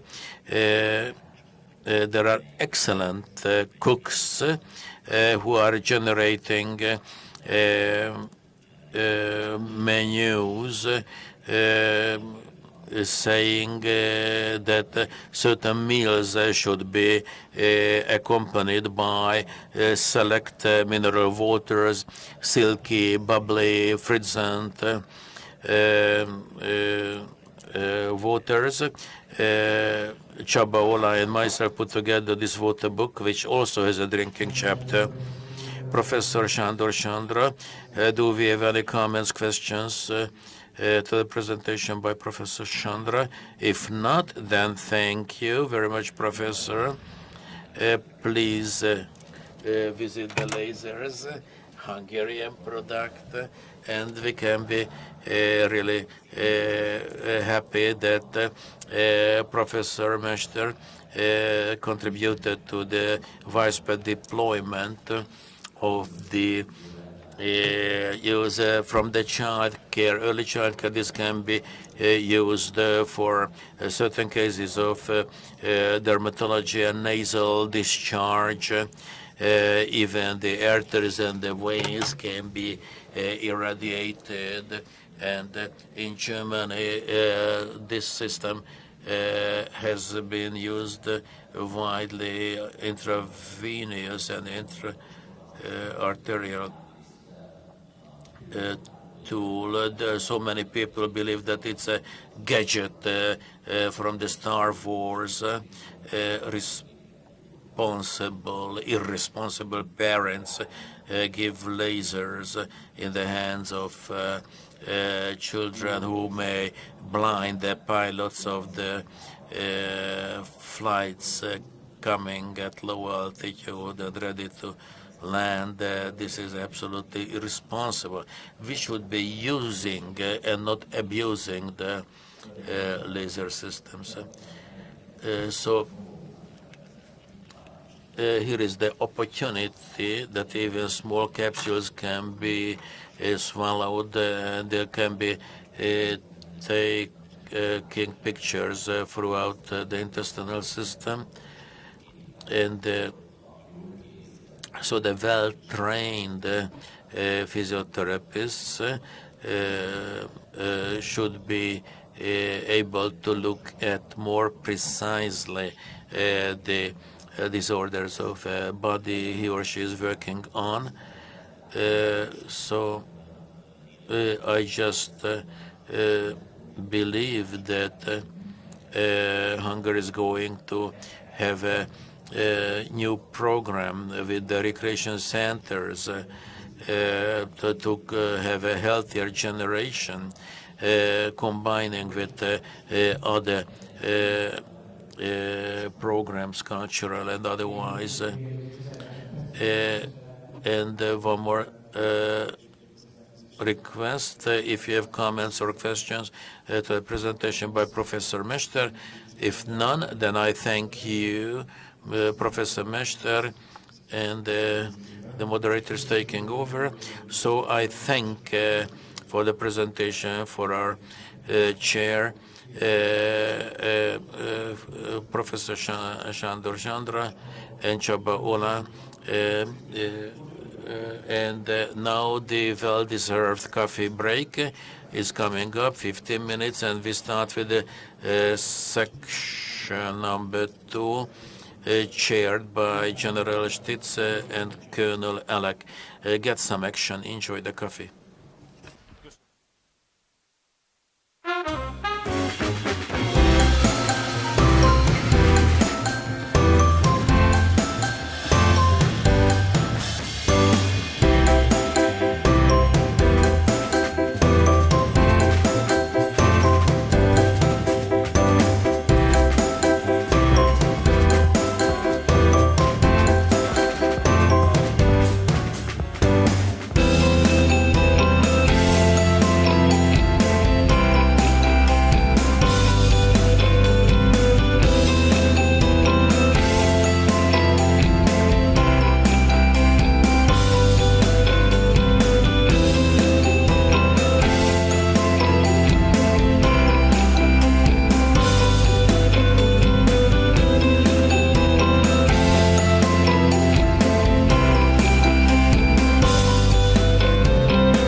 esés.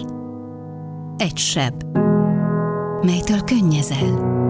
Hidd el, minden kalanddal csak több leszel. Hosszú életed során a sok emlék megszépül. Egy gyengéd érintés, és a fájdalom enyhül. Adni és elfogadni. Segíteni és változtatni. Tudom most, hogy érzel. De eljön a gyógyulás, hidd el. Közel 200 éve együtt. Hartmann sebkezelés.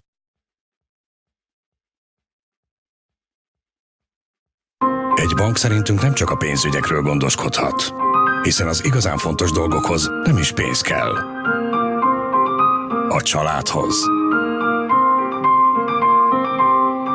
a barátokhoz,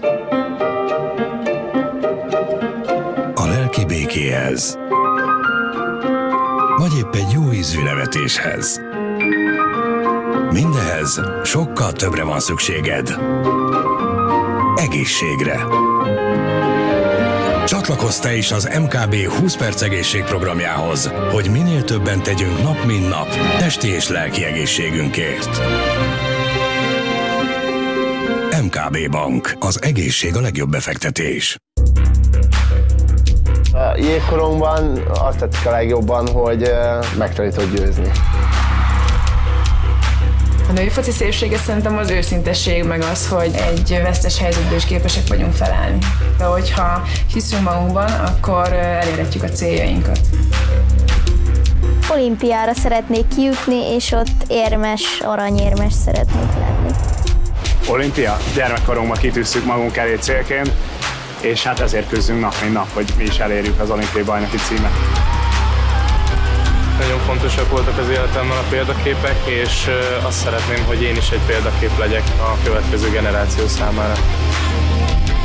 Keményen kell dolgozni minden nap. És ennyi. A tetrekészség és a műsor támogatója a Telekom.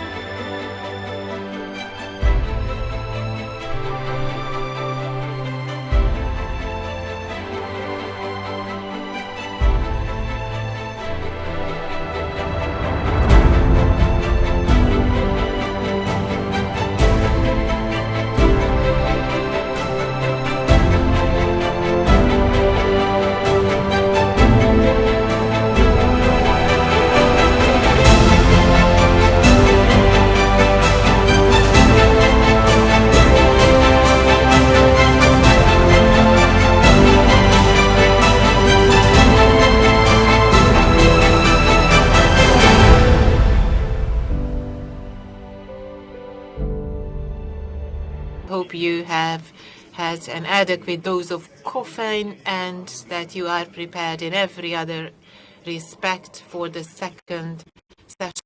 We have Brigadier General Dr. Gábor Kis, and we also have Dr. Zoltán Eleki, Colonel, Head of Department from the Military Center, and they are our chairs in this session. And let me pass the floor to you, Mr. Chairs. Distinguished ladies and gentlemen, it is with great respect and cordiality that I would like to welcome you all in this second session of our conference. We have come to a very important point of our conference, because healthcare, sport and homeland defense are the three key words and leitmotifs of our conference today. And over the past few days and hours, we have had an in-depth knowledge about the importance of the healthcare factor in all this. And right in the previous session, we were taken over to the sphere of the military by Ildikó's presentation, and now we have come to the part where we will look at the same issues from the perspective of homeland defense and sport. And in this session, we try to share with us all the information that we accumulated. And let us start this session with an overview of military history. Please allow me to introduce to you Dr. Gábor Kis, who is the head of the archive of the Military History Institute and Museum. His presentation will give us a historical overview. Distinguished General, Distinguished Colonel, Distinguished Conference, in this presentation, I am inviting you on a brief time journey 100 years back in time. We will go to the First World War and examine the healthcare system of the Austro-Hungarian army. We will meet their military doctors and pharmacists. The Austro-Hungarian military service had a health service as part of it. And in retrospect, we can say that this service reflected the complexities of the military service itself. The health service had a two-tier structure. The primary leadership role was provided by the military health leadership seated in Vienna, the appropriate departments in the Ministry of Defense, and the leadership of the military. And the second tier of leadership was represented by the healthcare service of the Hungarian Royal Defense System and the Austrian Landwehr. And the two latter ones formed parts of the Austro-Hungarian military. What was the task of a military doctor then? Well, the same as today. It was to lead the health service, to prevent the occurrence of illnesses, and it was also to heal those coming down in various pathological conditions. This is a photo from 1936, and we can see the doctor's room in a battleship. The battleship's doctors are engaged in preventive care. They administer vaccination to the crew of the battleship. There were 3 epidemics: typhus, cholera, and pest. That were the 3 important diseases against which vaccinations were used. The First World War brought serious changes in practice. The World War itself was more intensive and longer than anybody had anticipated. And it's not only the soldiers themselves, but also the services, the healthcare services, had to rise to unexpected challenges. For example, fighting in trenches was one such unexpected aspect. It was fundamentally different types of wounds that could be contracted under those circumstances. And the new war instruments that were applied also inflicted unusual wounds on the soldiers. Think of the artillery devices or the war gas. And all these new novelties represented challenges to the military doctors right there on the site. It was often the first time that they met these devices, and they had to work out a cure against them. And in spite of all the terrible aspects, the First World War brought about major developments in surgery, in surgical care, and plastic surgery was started then. And the injury types changed because earlier the so-called cold weapons caused injuries on the human body. And these injuries were shoved to the background, and priority was given to the various blasts and other damages. Here we can see a hospital in a camp. The surgeon is in action. And we hope that his intervention was successful. And on this photograph, we can see those soldiers who need continued care, and after damage control surgery, they are put on these healthcare wagons And in fact, the battlegrounds were often found thousands and thousands of kilometers away from the hinterland, and the best way to transport the patients was to transport them by railway. In this slide, we can see the various military ranks that are used in the army. They are used today as well, but they mean different things today. And the doctors' units are listed here, and these were the ranks that were used until 1945. And this is a hospital in the hinterland. This is an idyllic picture. The people were obviously positioned to look their best, and you can see a doctor's visit to the hospital ward. Over the next few minutes, I would like to talk of the pharmaceutical staff of the Austro-Hungarian Defense Force. The status of the pharmaceutical staff was quite interesting. These people did not belong to the military staff, but they did not belong to the civilian staff either. We don't have such a category today at all. Perhaps it is best to say that they were in between the military and the civilian employees. They were so-called military civil servants. And obviously their mission was to provide medication and pharmaceuticals to the military health service. In this photograph, we can see a local garrison pharmacy, and we can observe their equipment and a few of these pharmaceutical experts employed by the military. I believe that this was in Budapest, in the pharmacy of Garrison 1.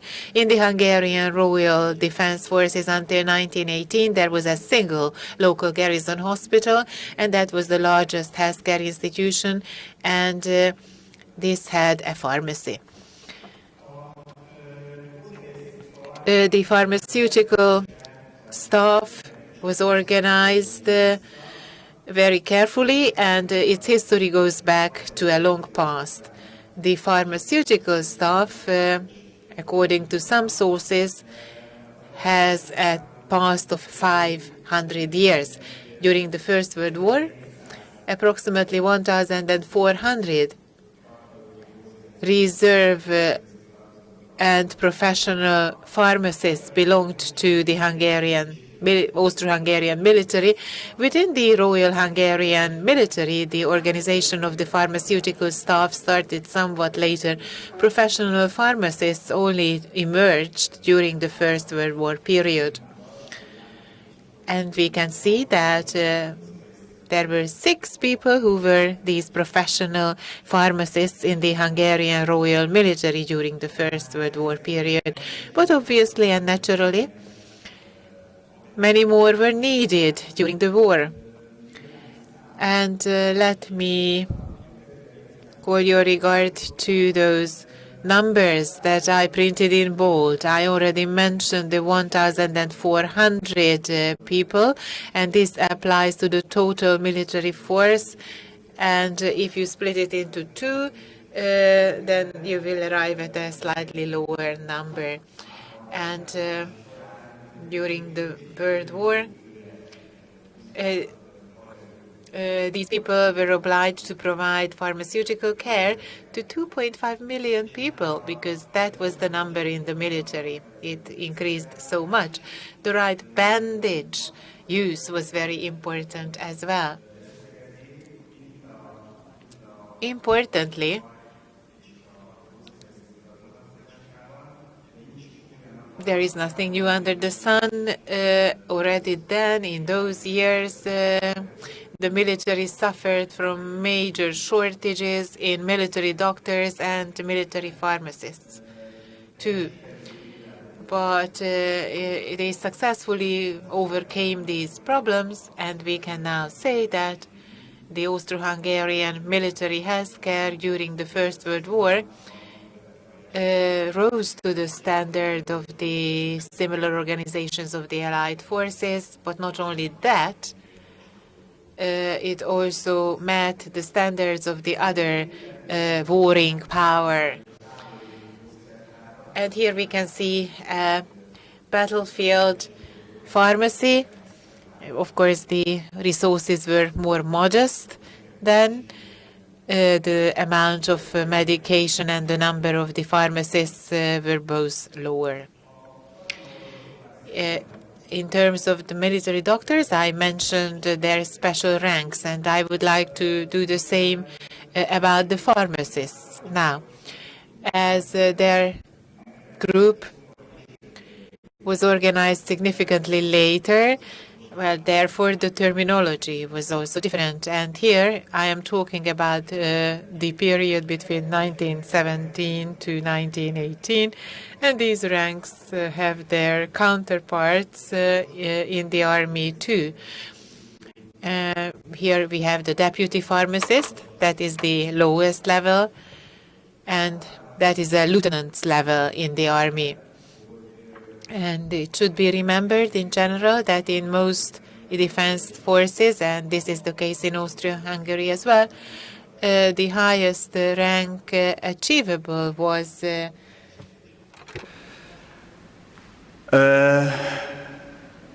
igazából it was general.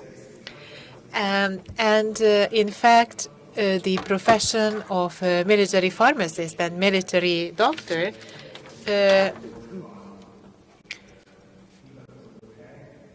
well, it was, their importance was recognized first in 1918, and I can say that.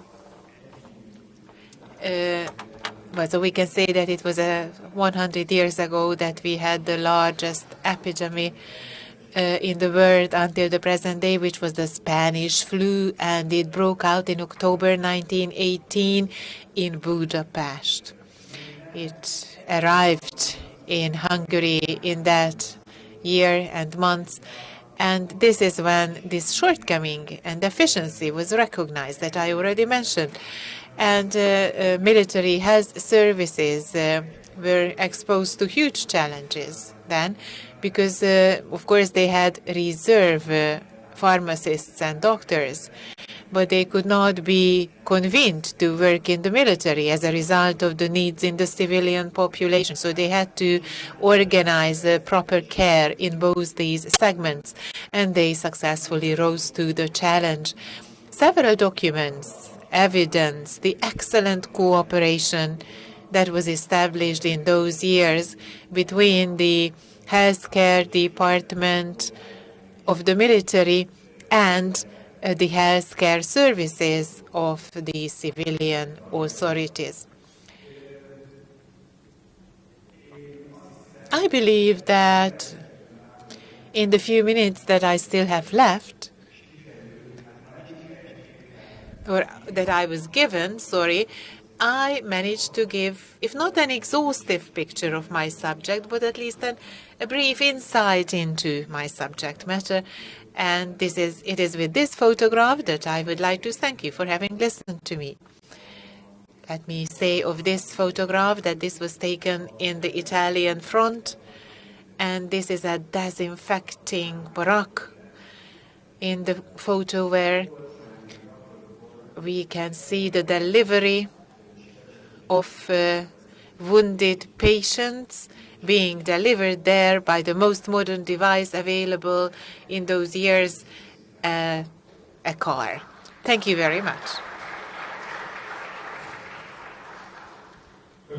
Thank you, Dr. Gábor Kis. Időutazást, mielőtt felkonferálnám a következő Major Dr. Gábor Kis, thank you very much for your very interesting presentation. And I would like to inform those who follow the conference on the internet that after this session, after the fifth presentation, we will have a Q&A session. And if you wish to join the conference from afar, please allow me to read out a telephone number to you through which you can contact us by text messages. So this is 36 309 3060 and 30, as you can also read on the display. And now may I invite the next speaker to hold his presentation. Of the speaker, I would like to say that Dr. László Stitz, Brigadier General, occupies a very important position in the military because he is engaged in the development and the planning of military forces, but he is not far detached from healthcare either because he used to be a head of department in the military health center. In addition, he is an athlete, an active sports person. He can be set up as a model to his employees. He loves sports and he loves to do sports, and he himself is very cautiously watching over both the mental and physical fitness of his employees. Let us now listen to his presentation about the role and the position of a healthy soldier, the need to do sports in building a defense force that is based on good capabilities. Thank you for this introduction. Before starting my presentation, I would like to highlight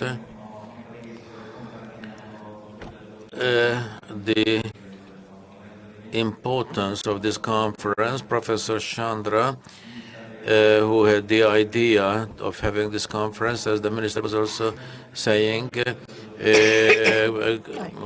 really without him this conference couldn't have happened. The organizers, the communication people, we believe that all of them contributed quite a lot. As a defense force planner, I do know that it is not enough to have a plan. You have to organize, prepare, implement, and without one stage you cannot have the other. So thank you once again, and congratulations for this fantastic conference. Colonel Eleki told you about my familiarity with this organization, health center of the Hungarian Defense Forces I'm talking about, and I have had so many nice memories and some not so nice memories, but of course I do remember only the good things, and it is always a pleasure to see familiar faces yesterday and today. Their professionalism, their drive, their commitment, their dedication move forward this area of operations in the Hungarian Defense Forces. Starting my presentation, I would like to tell you when General Kunsabo and also the State Secretary explained that three main pillars can be distinguished in this area. One is the system of capabilities and equipment, and the planning and the pledges within the alliance. So this is a complex system, and I just would like to tell you what I'm dealing with on a day-to-day basis, because I just cannot expect you all to be absolutely familiar with the defense planning activities, so that you can place the military, the single soldier within the system. Defense planning is the first step. This is not a self-sustaining organization or organism, but this is serving a very well-defined system, which either at the national level or at the alliance level must serve the implementation of the political will, and this is the system which is based upon the interrelated subsystems. Already mentioned alliance, NATO. So many areas have been identified already, and there are so many areas of defense planning which I would like to highlight now, so that we know how it started in the first place. The defense planning disciplines include the logistics, the emergency planning, the civil-military cooperation, logistics, air traffic control, defense force planning, and this is a whole series, and I just mentioned only the highlights, and this is what I'm going to speak about in detail. In fact, defense planning is within the defense force planning, is aiming at the planning, establishment, and maintenance of the defense capabilities, and this builds up the system of capabilities of the Hungarian armed forces. How is it starting, and how do we develop the capabilities? We do it in a way that, like 2 years ago, we introduced a real capability-based planning mechanism. It is unlike what Professor Sandra was saying, that this is a unique thing, the soft laser or the balneology. Most nations in NATO use this approach, and we tried to emphasize it over several years now, taking us to various levels, so that we focus on the components of the capability-based systems. So we do have a guideline, defense force planning. This is based upon a guideline which we must use and practice. This can be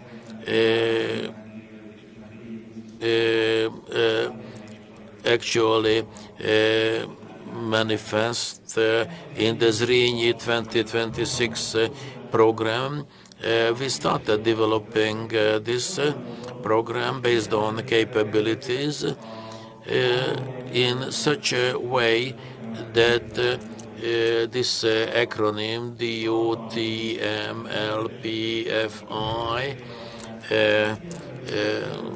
approach, if you can read, is doctrine, organization, training and education, material, leadership, personnel, facilities, and interoperability. If we take them one by one, spending a few seconds on this understanding, in order to set up a capability and use a capability, it is sure that the same situation is used in the medical field. You have to have rules, you have to have standards, how these must be implemented. This is what we call doctrine. Then organization.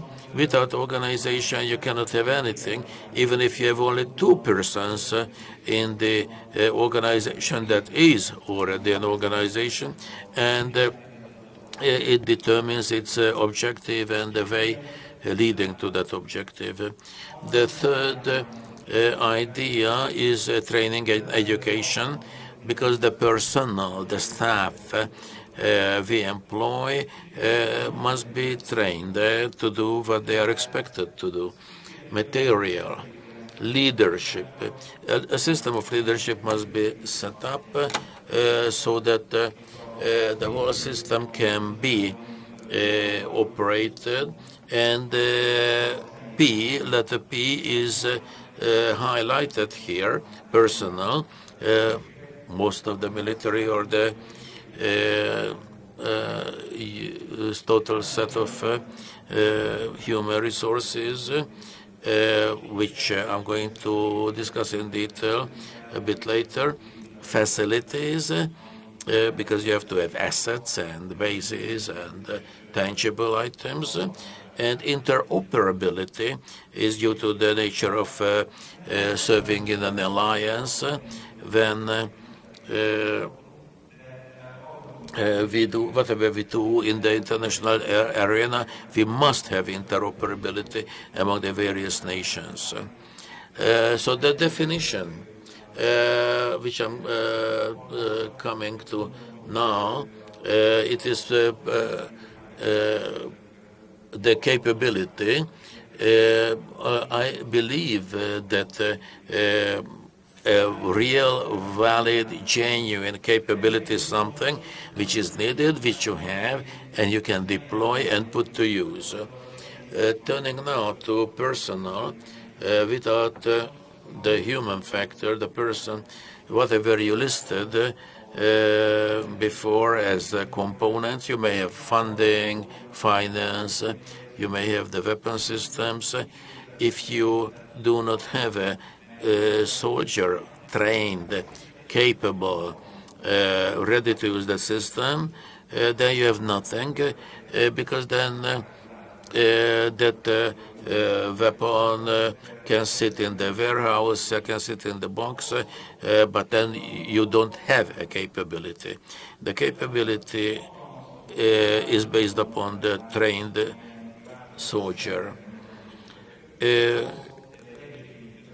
Like the professional activity of the medical center was described, the last presentation yesterday by Colonel Kovács, performance assessment rating. So you have to have a capable, fully trained and able-bodied soldier, and then you can supply the equipment and the gear for that operator. But for the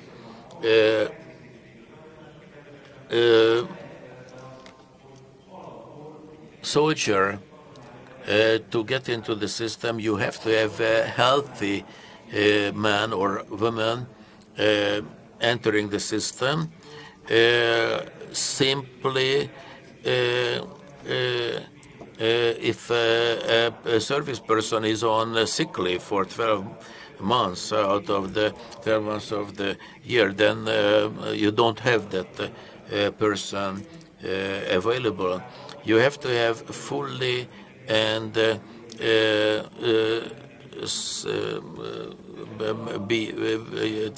have that person available in times of peace or war or special situations. Owing to the title of this conference, health, home defense, sports, so you cannot really develop and build up home defense without sporty and healthy and fit service persons. As Colonel Ildikó was mentioning, I try to set up an example for my unit where I serve. I myself, practically, whenever I am available, I like to be there and to really have them active in the service. From my own experience, I do know that after 8, 10, 12 hours of work sitting at your desk, it is very good if you can flex your muscles and even reactivate your brain if you wish. Without that, you cannot expect the staff to perform. So we jump at all the opportunities to activate and motivate my people towards sports. And practically, because my time is really coming to its end, I would like to close my brief presentation of about 15 minutes then I can tell you that there must be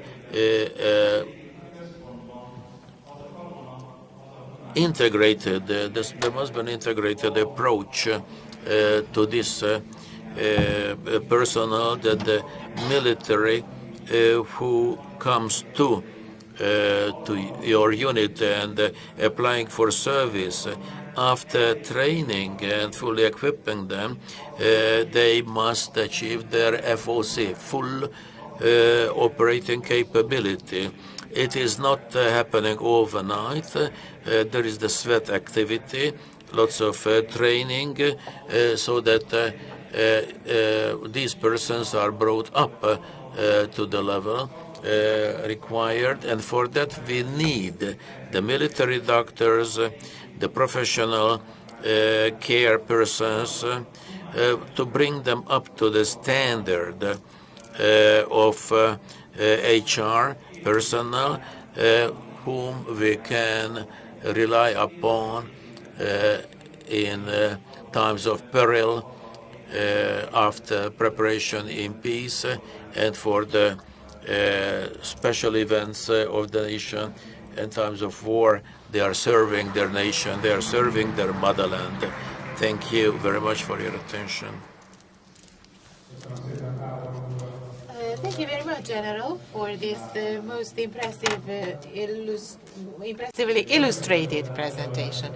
And our next presentation is about the modern training methods used in law enforcement bodies. May I ask Dr. József Kopec, Lieutenant Colonel from the Customs Authority, to hold his presentation.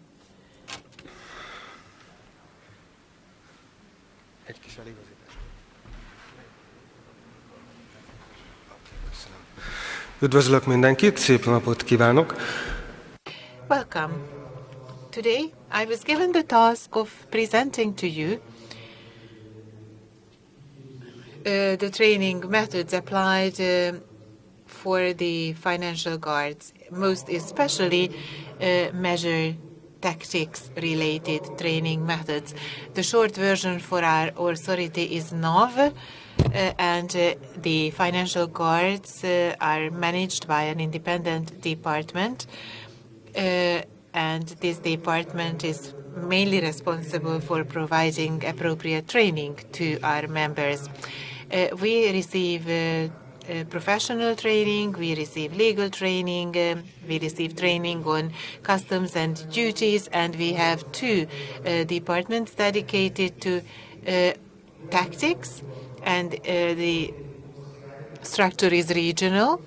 There is a Trans-Danubian region, and there is a eastern, that is an Eastern Hungarian region, and there is a central region located in Budapest, and the eastern region is what I am in charge of. So we have two bigger departments because geographically speaking, it is to the east and to the south that we have the border sections that are today more important from a customs perspective than the western borders of Hungary.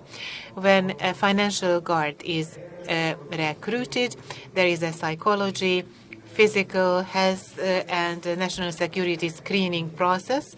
So this is the first part, and if the candidate is found eligible, there is a 1+4 weeks pre-training session, and after these weeks he is released to the offices where he can start working later. He is subjected to an 8-week foundation course where more attention is dedicated to the individual regarding the professional knowledge as well as tactics. And then there is even one more 8-week training process where a specialization is taken up, either criminal liability or customs can be the specialization. But there is also a 4-week-long course at the secondary level, and only those are recruited to those courses whose future jobs may require this kind of secondary training. And later we have the tactics or in addition, we have the tactics trainings, and this has to be done in the case of every one of our employees. These people are our trainers who work for NAV, the authority, split into two regional parts. We are all employees of NAV, and we are all measure tactics trainings. We are supported by psychologists, and sometimes we commission external speakers, because it is never shameful to ask for advice or to learn about better methods. How do we train at NAV? It is mainly classroom training formats that we use, but we also do training in gyms. And there are some other courses where the entry takes place through e-learning. Of course, shooting is not a case in point, but if somebody needs to learn about the legislative background, the e-learning can be a very efficient and fast way for us to test the candidates. And then we have shooting arenas as well, where it is indispensable for the participant to receive training. And we also have tests, like in any other school. In some of the courses, we require prior learning, and that prior learning is tested, and there is a certain percentage threshold, and if somebody reaches that, then he can be recruited to the training course. And there are also tests, as I said, and the verbal examinations, and either passed or failed can be the result. Because also in the street, it doesn't happen that I only survive to 30%. It's either a yes or no question if you find yourself in a situation like that. And of course, we have an exam at the end of every one of our courses, which exam can be practical or theoretical interactive. We have two important measure tactical courses at NAV. We first deliver a 6-day-long professional foundation course, and then there is a follow-up course for 3 days. That is not mandatory for everyone to do, but the foundation training is mandatory for everyone. Without that, nobody can work with a weapon on his side in the streets or on the borders. So what do we do in those 6 days? As I said, some of the courses are accessible through an e-learning process. So this is one of those cases. And if it is established that the person has the right knowledge in the legislation, then he can join the course, which is composed of 45 lessons. The first day is about psychology, self-knowledge, conflict management, communication, and other problem-solving skills are taught by the psychologist, because we are not psychologists, we are only trainers. And then from the second day to the last, these financial guards are put in the hands of the trainers, and we deal with them for 5 days, measure tactics, self-defense, shooting, and weapon knowledge are the important areas.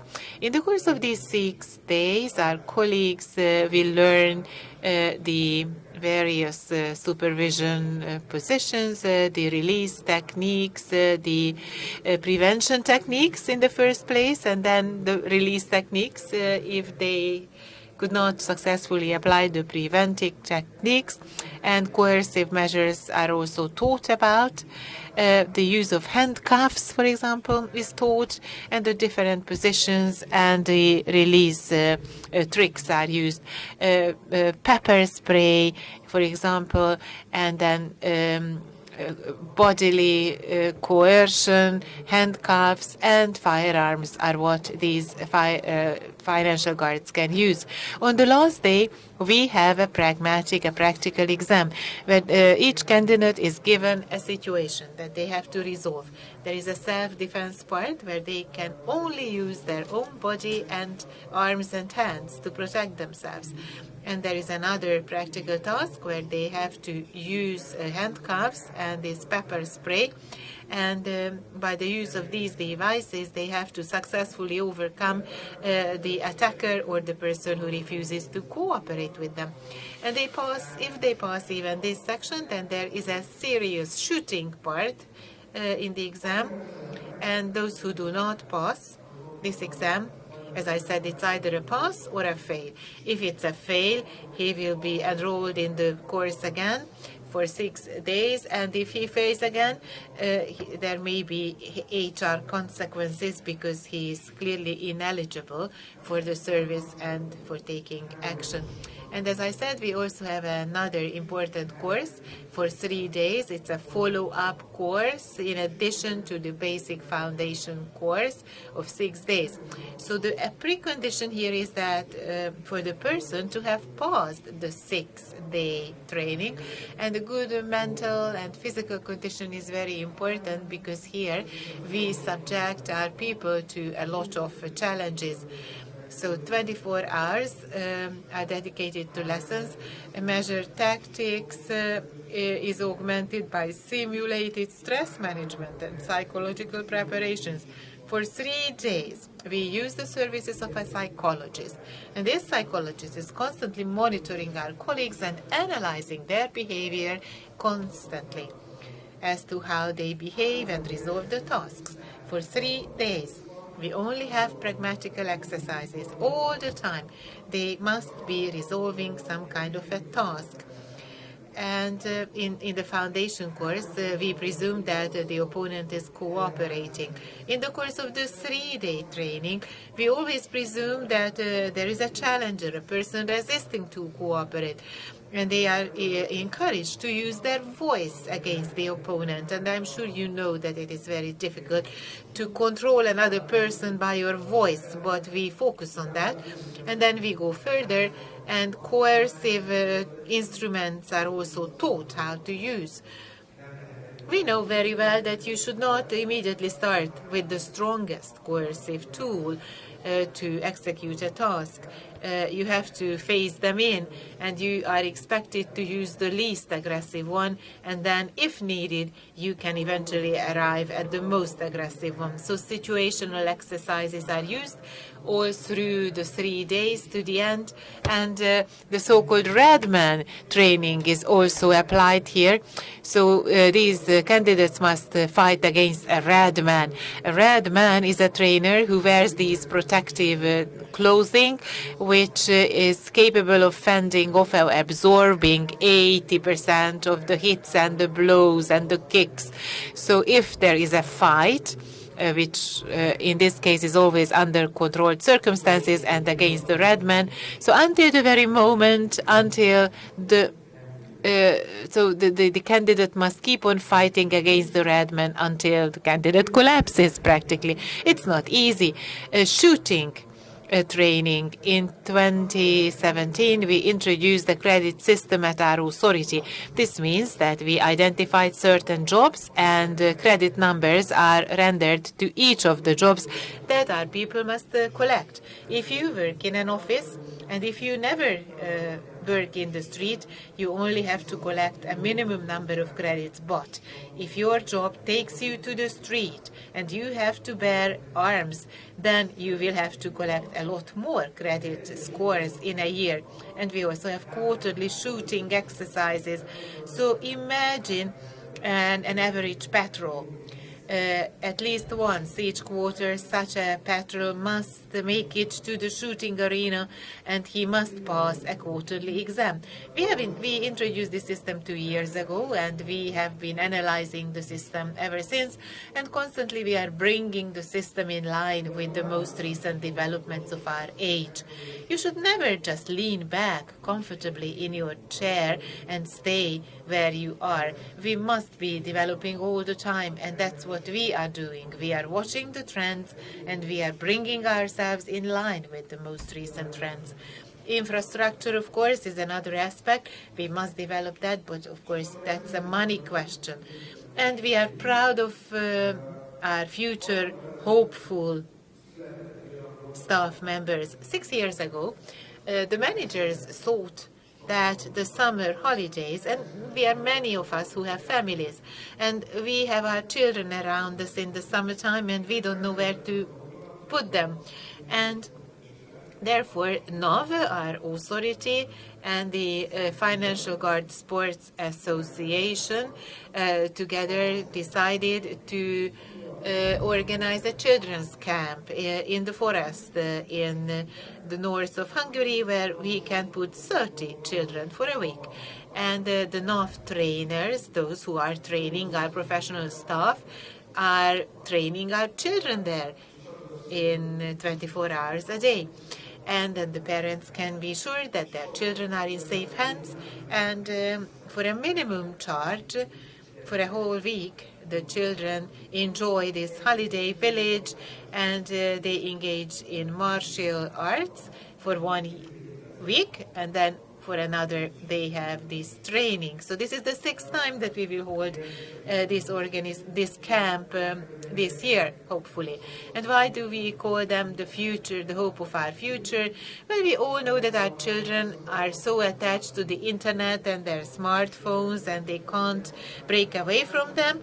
But in this village, there is no coverage, there is no connection, not even television, where the television only has 2 channels, and it is so bad quality that they never think of watching it. So they are really in our hands and open to what we can tell them each day. We have regular exercises, sports events, and we have a fixed routine every day. And first they find it difficult to adjust, but by Friday they are so adjusted that they start missing it. And karate, kung fu, judo, and boxing are the martial arts that we train them in. This is the foundation, and we try to train them or instruct them to help them live a healthy and sporty life. And we, in the local county, have some partner organizations like the Disaster Recovery Agency and the Military Recruitment Office, or the police colleagues and other sports associations. They are also invited to our camp. So we are very proud of this idea and the way we implemented it. Thank you very much. Thank you, Lieutenant General, for this most informative presentation. Regarding the last slide, allow me to say that the Hungarian military also holds regular military camps, and that these camps are excessively popular. The places are taken up at a high speed, and professional-specific and garrison-specific camps are organized by the relevant military organization, and those who are aware of the availability of these camps take advantage of them, and the internet offers a lot of information about them. The organization is the one that delegated the next speaker. Doctor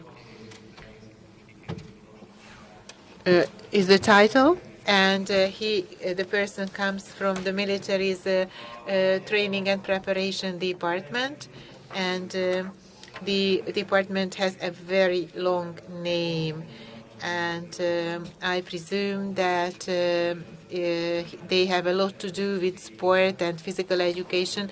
The person has a PE degree from the Hungarian University of Physical Education, and he is also a trained judo coach, and since 2013 he has been the director of the judge committee of the Hungarian Judo Society. He is also a member of the board of his society.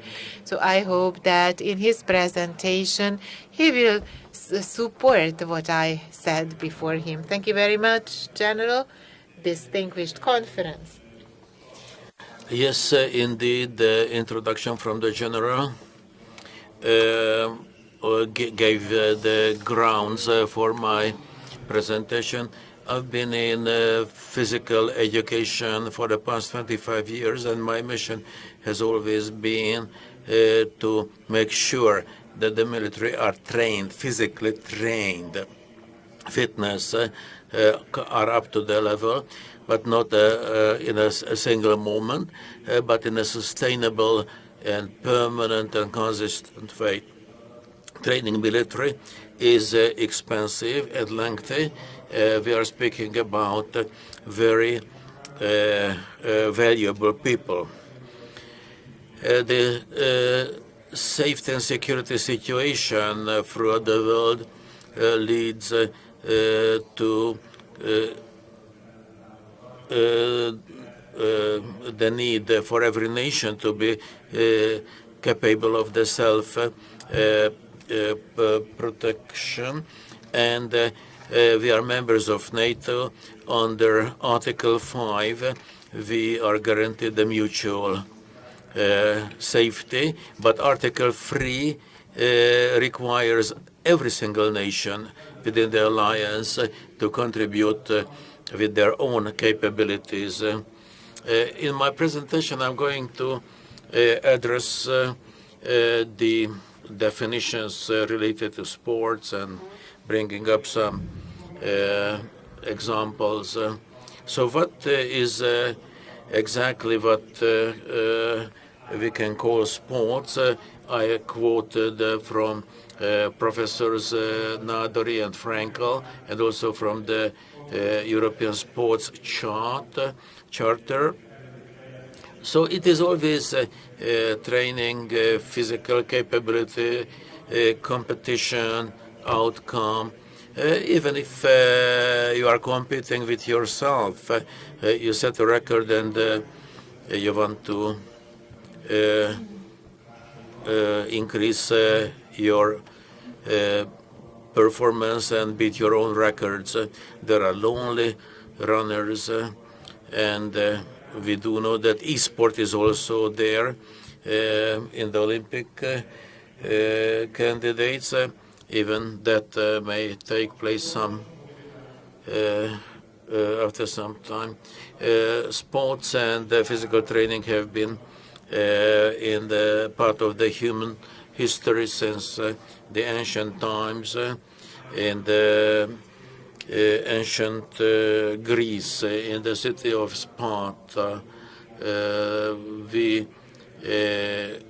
heard them saying that they need the body of their sons, which is stronger than any of the forts or fortresses. And the origin is really going back to the physical education in the ancient ages, in the Greek and Roman periods, and even the Middle Ages. The knights had the 7 capabilities of the cavalry, like horse riding, swimming, archery, fencing, hunting, chess, poetry, and music. And the German and the Swedish exercises in the field of gymnastics came into the picture. Then the war in the Crimea in 1853 to 56, the British training system, the American Civil War, all highlighted the need for physical strength, stamina of the military. Turning now to physical education and sports with respect to their effect, I'm highlighting the biological, mental, emotional, and social impacts, like we heard yesterday and also earlier this morning. Biological effects is the vasomotoric system, metabolism, the cardiovascular system are all under impact, and needless to say that these all have a positive development once the person is exercising some sports. In mental area, stress reduction, self-assessment, self-confidence, satisfaction, and focus.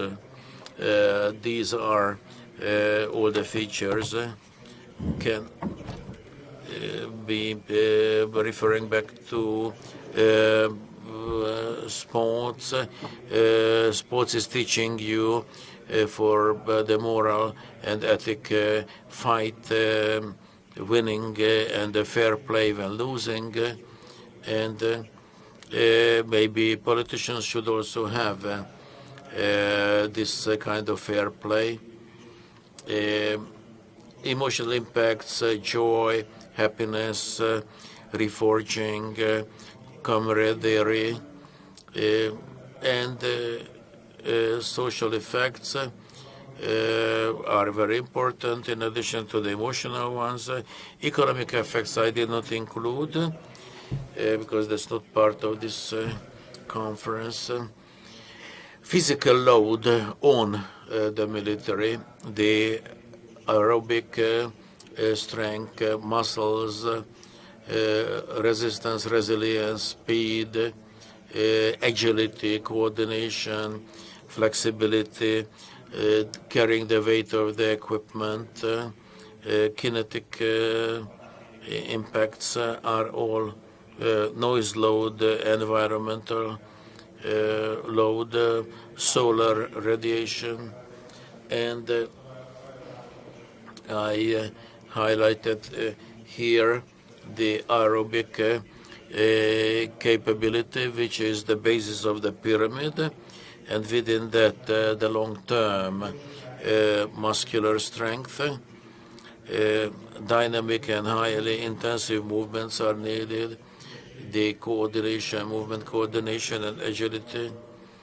The soldiers must be ready to respond efficiently to needs to movement, like overcoming obstacles or fighting in restricted areas, and they may be subject to sudden stress and burdens, and also when operating within the combat vehicles, you have to be very careful how you move.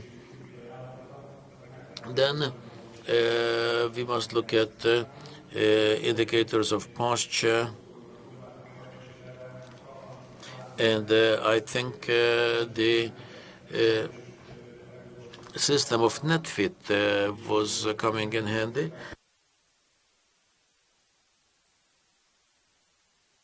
Category number 12 deals with the posture and the body ability indicators. The review was covering 15,823 persons. You can see the so the age category is 12, which is the age of 18. Boys in the body mix. The second column is about the girls, and the third one is the body fat, and green is good, yellow is the need for development, and red is the enhanced need for development. So you can see that this is a valid description of the status of the society.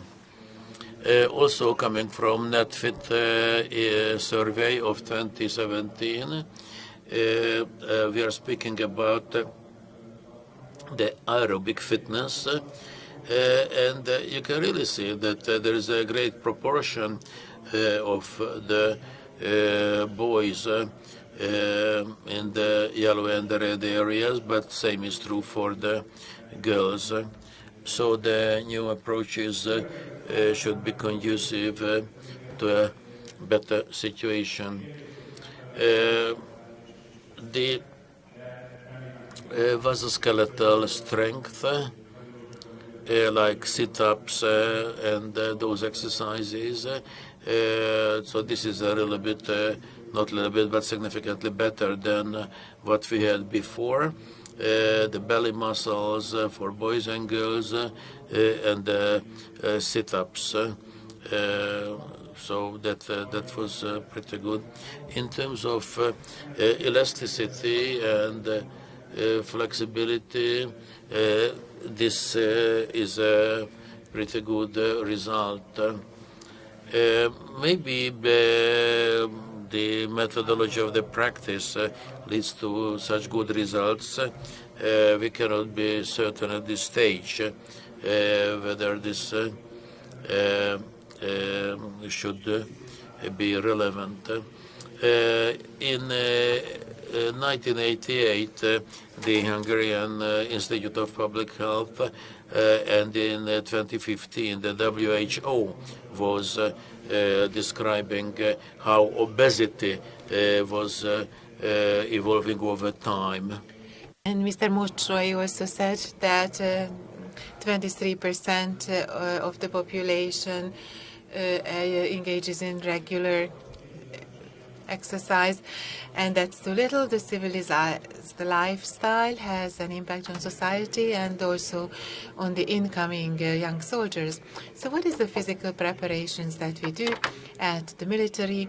We do targeted trainings, that is most important, but in addition we also encourage our soldiers to do sports in their leisure, and we assess their physical eligibility at the individual level, and it's important to mention our sports competitions and sport recreation, which I will analyze in the next slides. Sport has an important role. It encourages us to be physically active, and that encourages a healthy lifestyle. It also supports physical preparation. And what we cannot implement in the training time can be ensured in the leisure period. Socialization is important, and young people, when they develop their network of contacts, will meet partners and friends in these networks. It's also important in brand building, because the brand of the Hungarian military should have a positive connotation if you really want to recruit new personnel and retain the existing ones. And we have also partners, and domestically and internationally. I would like to speak of military diplomacy opportunities here, and without any force, even non-NATO countries can be contacted. And importantly, sport embraces all the trainings that we do, and then eventually it will have a positive impact on the physical and the mental condition of our soldiers. And if all this added together, then in a holistic view, we arrive at the military well-being or military preparedness, and the well-being is there in my slide in the English language. And deployability and resilience are also covered by these concepts, because in the battlefield and in the course of his service, he is exposed to many effects that he must be able to fend off, and he must preserve his good health. So what are my conclusions? First, the feeding team is very important. This means that the 18 to 25 age group should receive the physical load that cannot be substituted for later. So even more, the stamina and adaptability are developed in the 10 to 16 age group. So if we miss out on that period later, it will be very difficult to catch up with our goals. And later, I must say that we have to change our mentality. It is not the fit and physically eligible that we must pick out.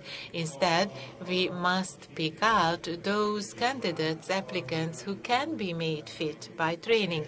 30 years ago, the mentality was different, and that is because the lifestyle of young people was very different. And it was easy for us to pick the fittest, but now we have to make them fit. And within the military, the role of sport also increased. This is number 3. And number 4 is that if the Hungarian military wants to make our soldiers sporty, it will have an impact on the whole of Hungarian society, because one soldier means a family. and the soldier will be the model of his family members. Thank you very much, Colonel Eleki, for this presentation. I do believe that in most part you have confirmed what I already outlined. Effectively speaking, physical education and sport in the preparation of soldiers, physically, mentally,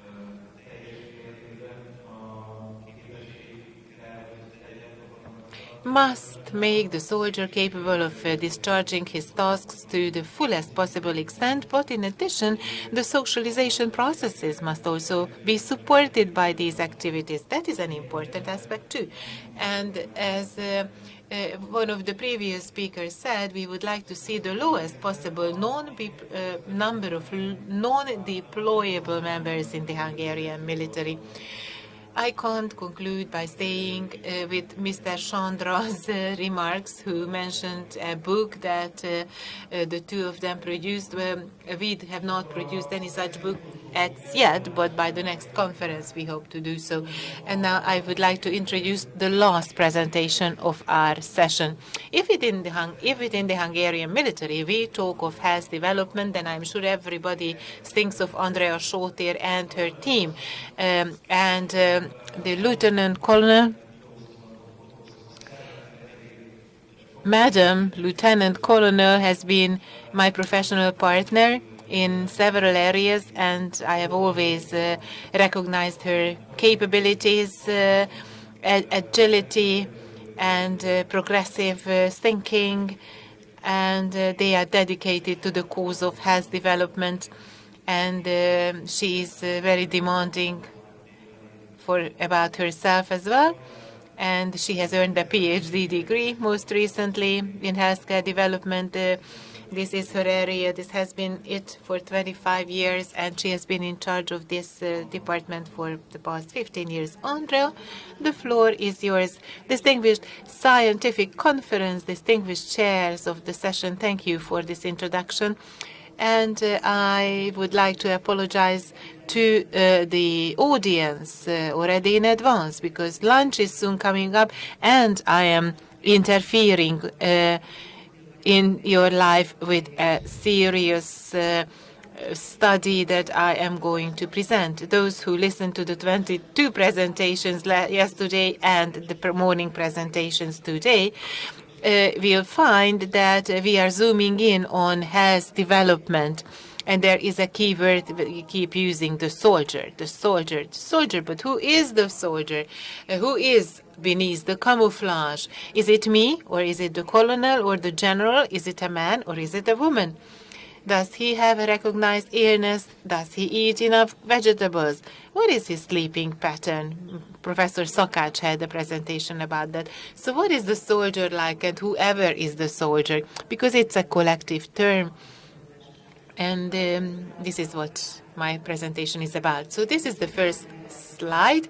I want to put my presentation into a scientific theoretical context. The mentality change in the industrial countries has already taken place. So the main cause of death today in these countries is not the infectious diseases, but chronic diseases. So medical care had to adjust to that change. Already in the early 2000s, significant studies were made about how the different lifestyle factors influence the emergence of an illness and when it can be diagnosed, and how the illness can be successfully treated. Of course, we are using the same database, so we are trying to build on the same foundations.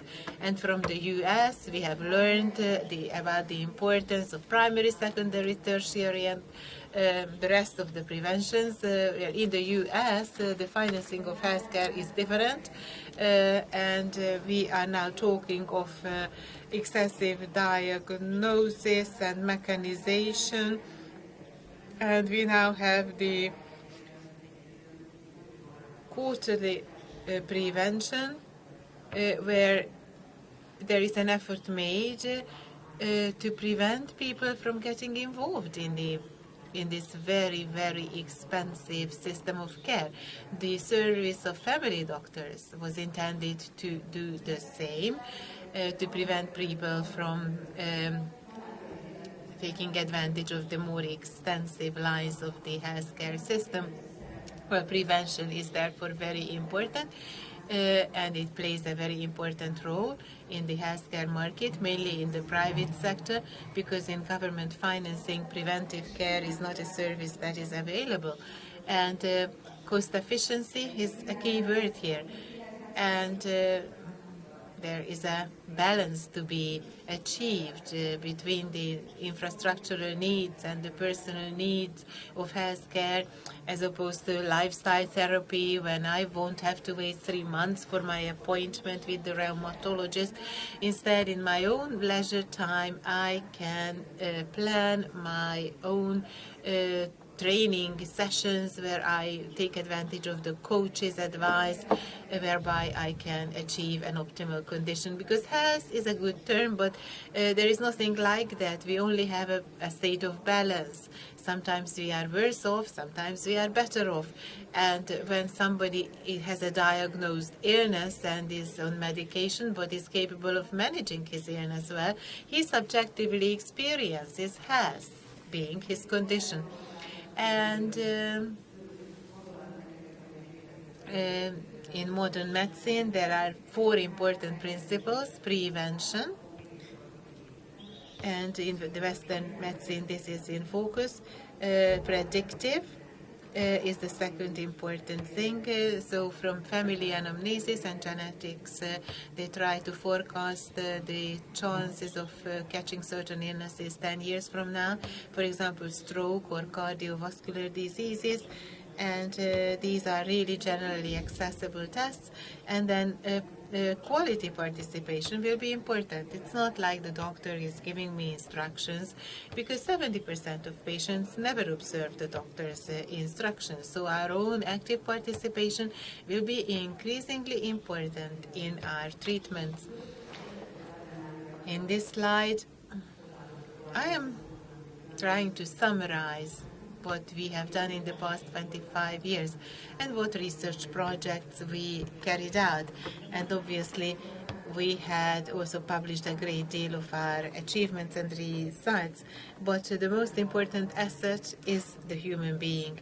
So even if we have the most excellent technological devices, if there is no person to operate them, it's to no avail. And preventive medicine is therefore very important. We must design a policy for this, and we are part of that. We are mainly in primary prevention at the troops, and this is important. We can forecast, predict certain things. We can say how many cardiovascular patients we will have 20 years from now, and how many of the 50-plus age group will be on sick leave. So we always focused our projects on particular issues. We, for example, produced 2 risk maps, and we demonstrated that there are regional differences in the capabilities of the human resources of the Hungarian military, regionally speaking. And there are also differences regarding the sections of the military. For example, those who've served in the Air Force will suffer from different conditions as opposed to those who served in the Army. So when we just say a soldier, we haven't said anything, but we can zoom in on particular segments, and this is what the captain will do. Well, Andrea has taken the floor, and I did not have the opportunity to present the next speaker, and I have to be strict now, as a soldier must be, and I would like to pass the floor. General, Lieutenant Colonel, thank you very much for the word. I will respect the time frame as usual. So the 2 of us did this study, interviewing over 5,000 people, and I will present the drier part. So you can see the gender distribution and the age group distribution of the interviews. And we first used this screening questionnaire about the health status of the individuals, and we examined variables, the soft and the hard variables, and there was a novelty in our research. We introduced a scoring system, and you can see on the right-hand side that we rendered certain scores to the different variables.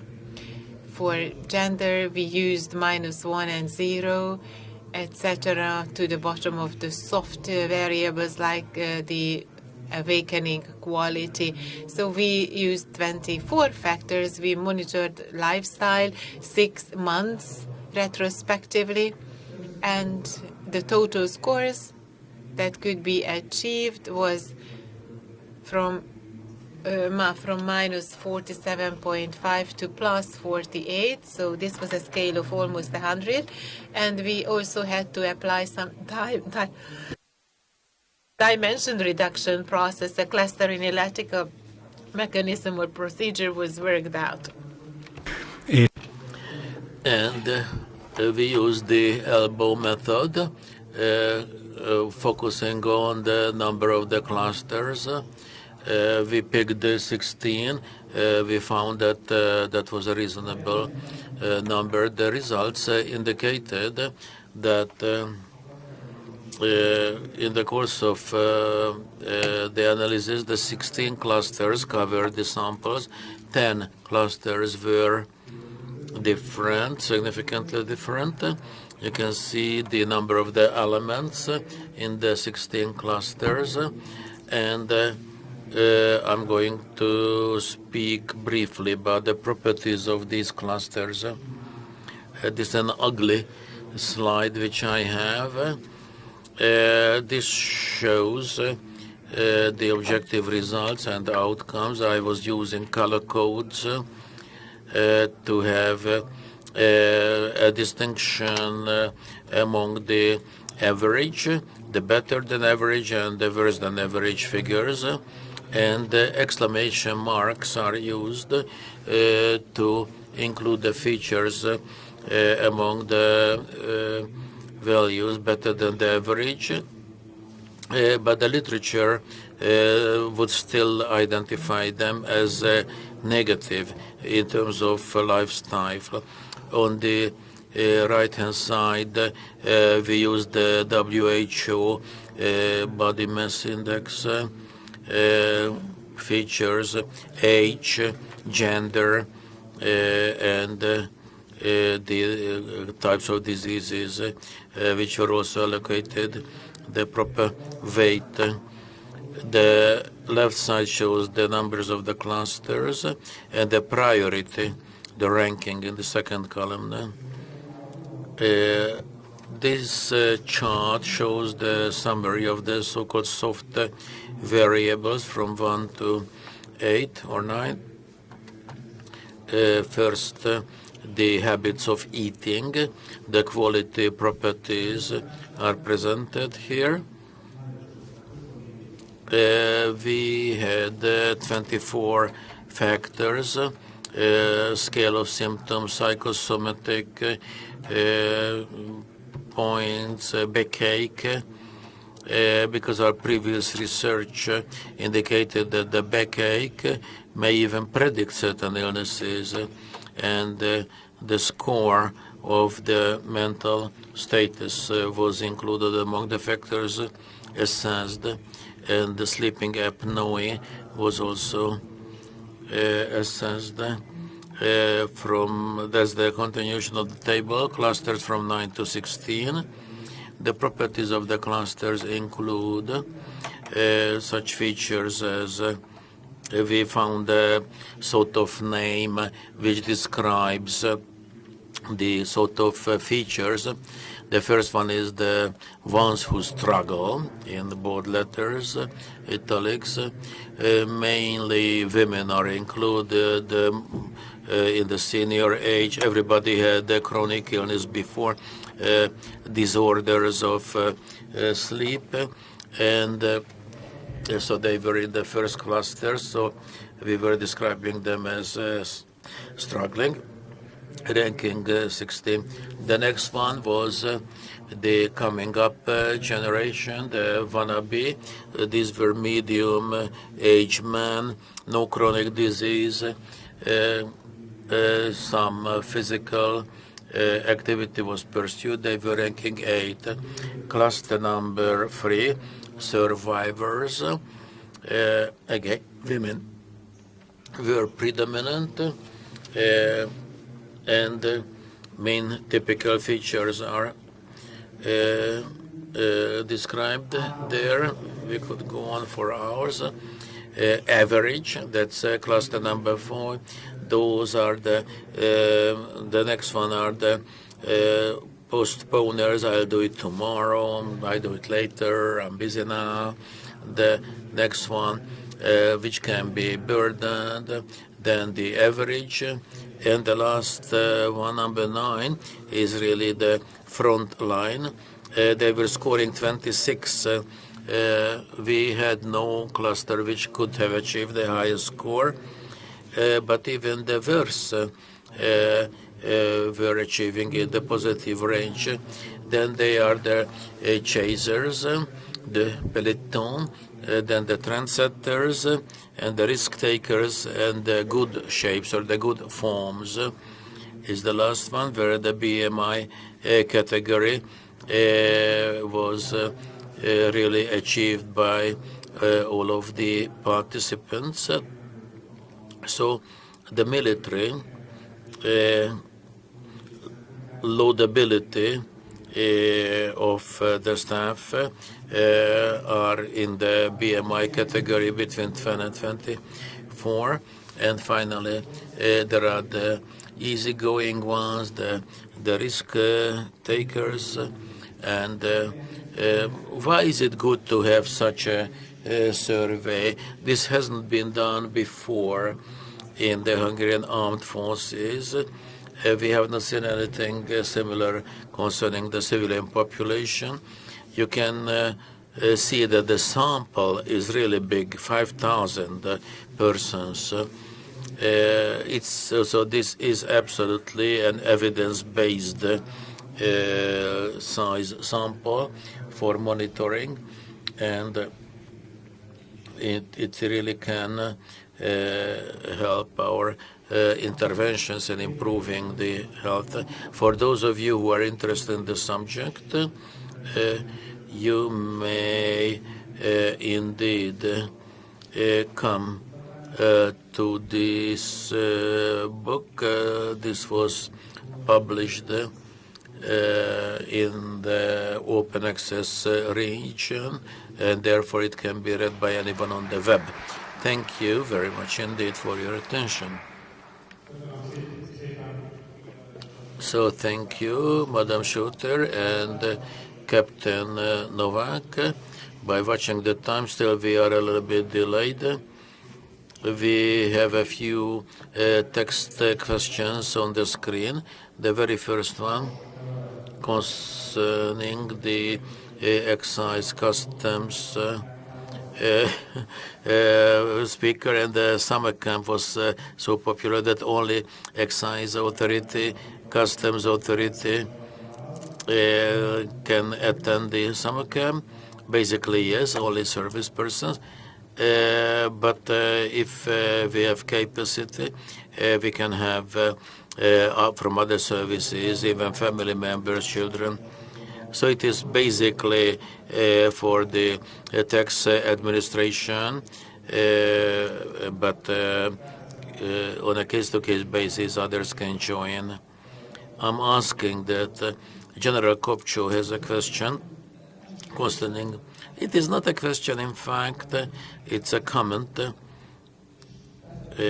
I like the presentation very much, and I would like to highlight what General Stitz was saying as a medical chief or health chief of the Hungarian Armed Services.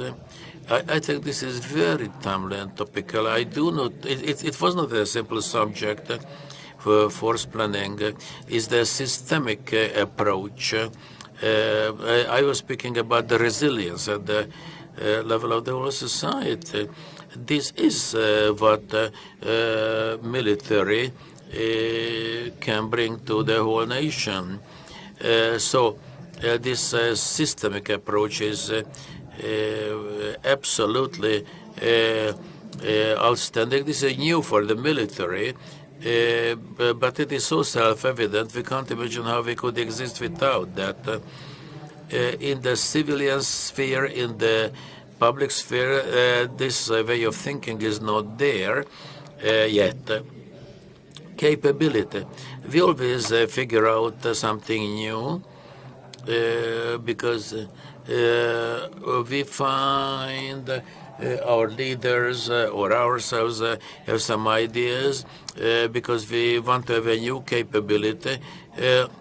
And we were winning competitions and applications and grants for doing something, and finally it turned out we created something which was absolutely not needed.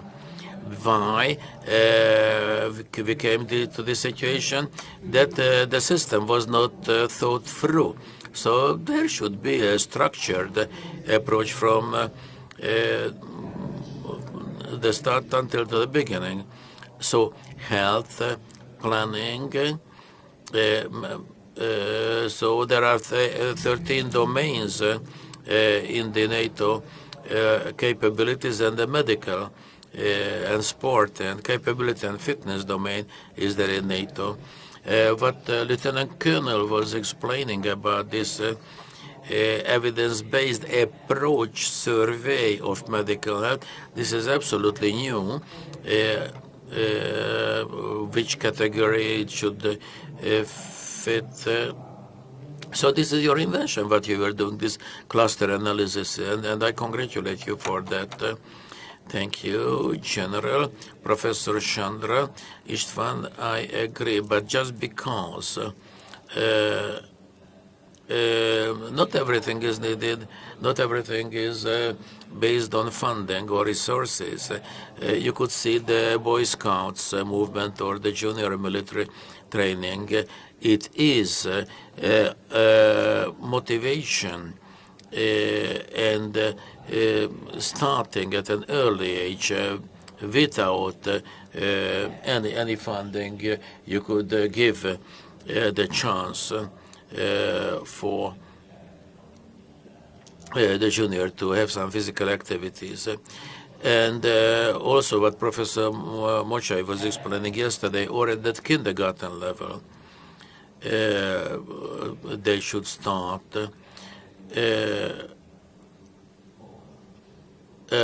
So education is an issue because there are so many people with low degree who do not know a thing about law. Even in the medical field, we have an issue. We have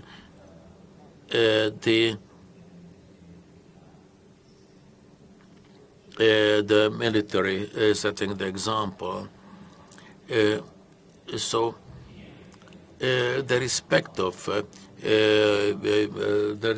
of the uniform should be there, because day after day we should be ready and serve the nation. Media should have a better coverage of the uniform services. So an article that a baker decided that I want to be a soldier and not a baker anymore because I'm a physically fit person. I want to serve my motherland. If you do not have further questions, we close the section now. Thank you, General, for sharing the chair with me, and I transfer to the moderator. Thank you very much. Thank you very much, Chairs, General László Stitz and Dr. Zoltán Eleki, Dr. Colonel, and thank you all for your active participation and questions. And now we arrived at the much expected and well-deserved lunch break. So I would like to announce the lunch break, which will last until 1:30. May I remind you that, as you read in the program, at the end of our event, we will have a a fencing show, as well as a laying of a wreath at the memorial plaque of the Officers' Casino outside in front of the building. This will be a very impressive event. It will not be very long either, and I do recommend that you participate. And I think we can also demonstrate our resilience that was mentioned by the General if we attend the ceremony. So thank you very much again. Bon appetit, and we meet here again at 1:30.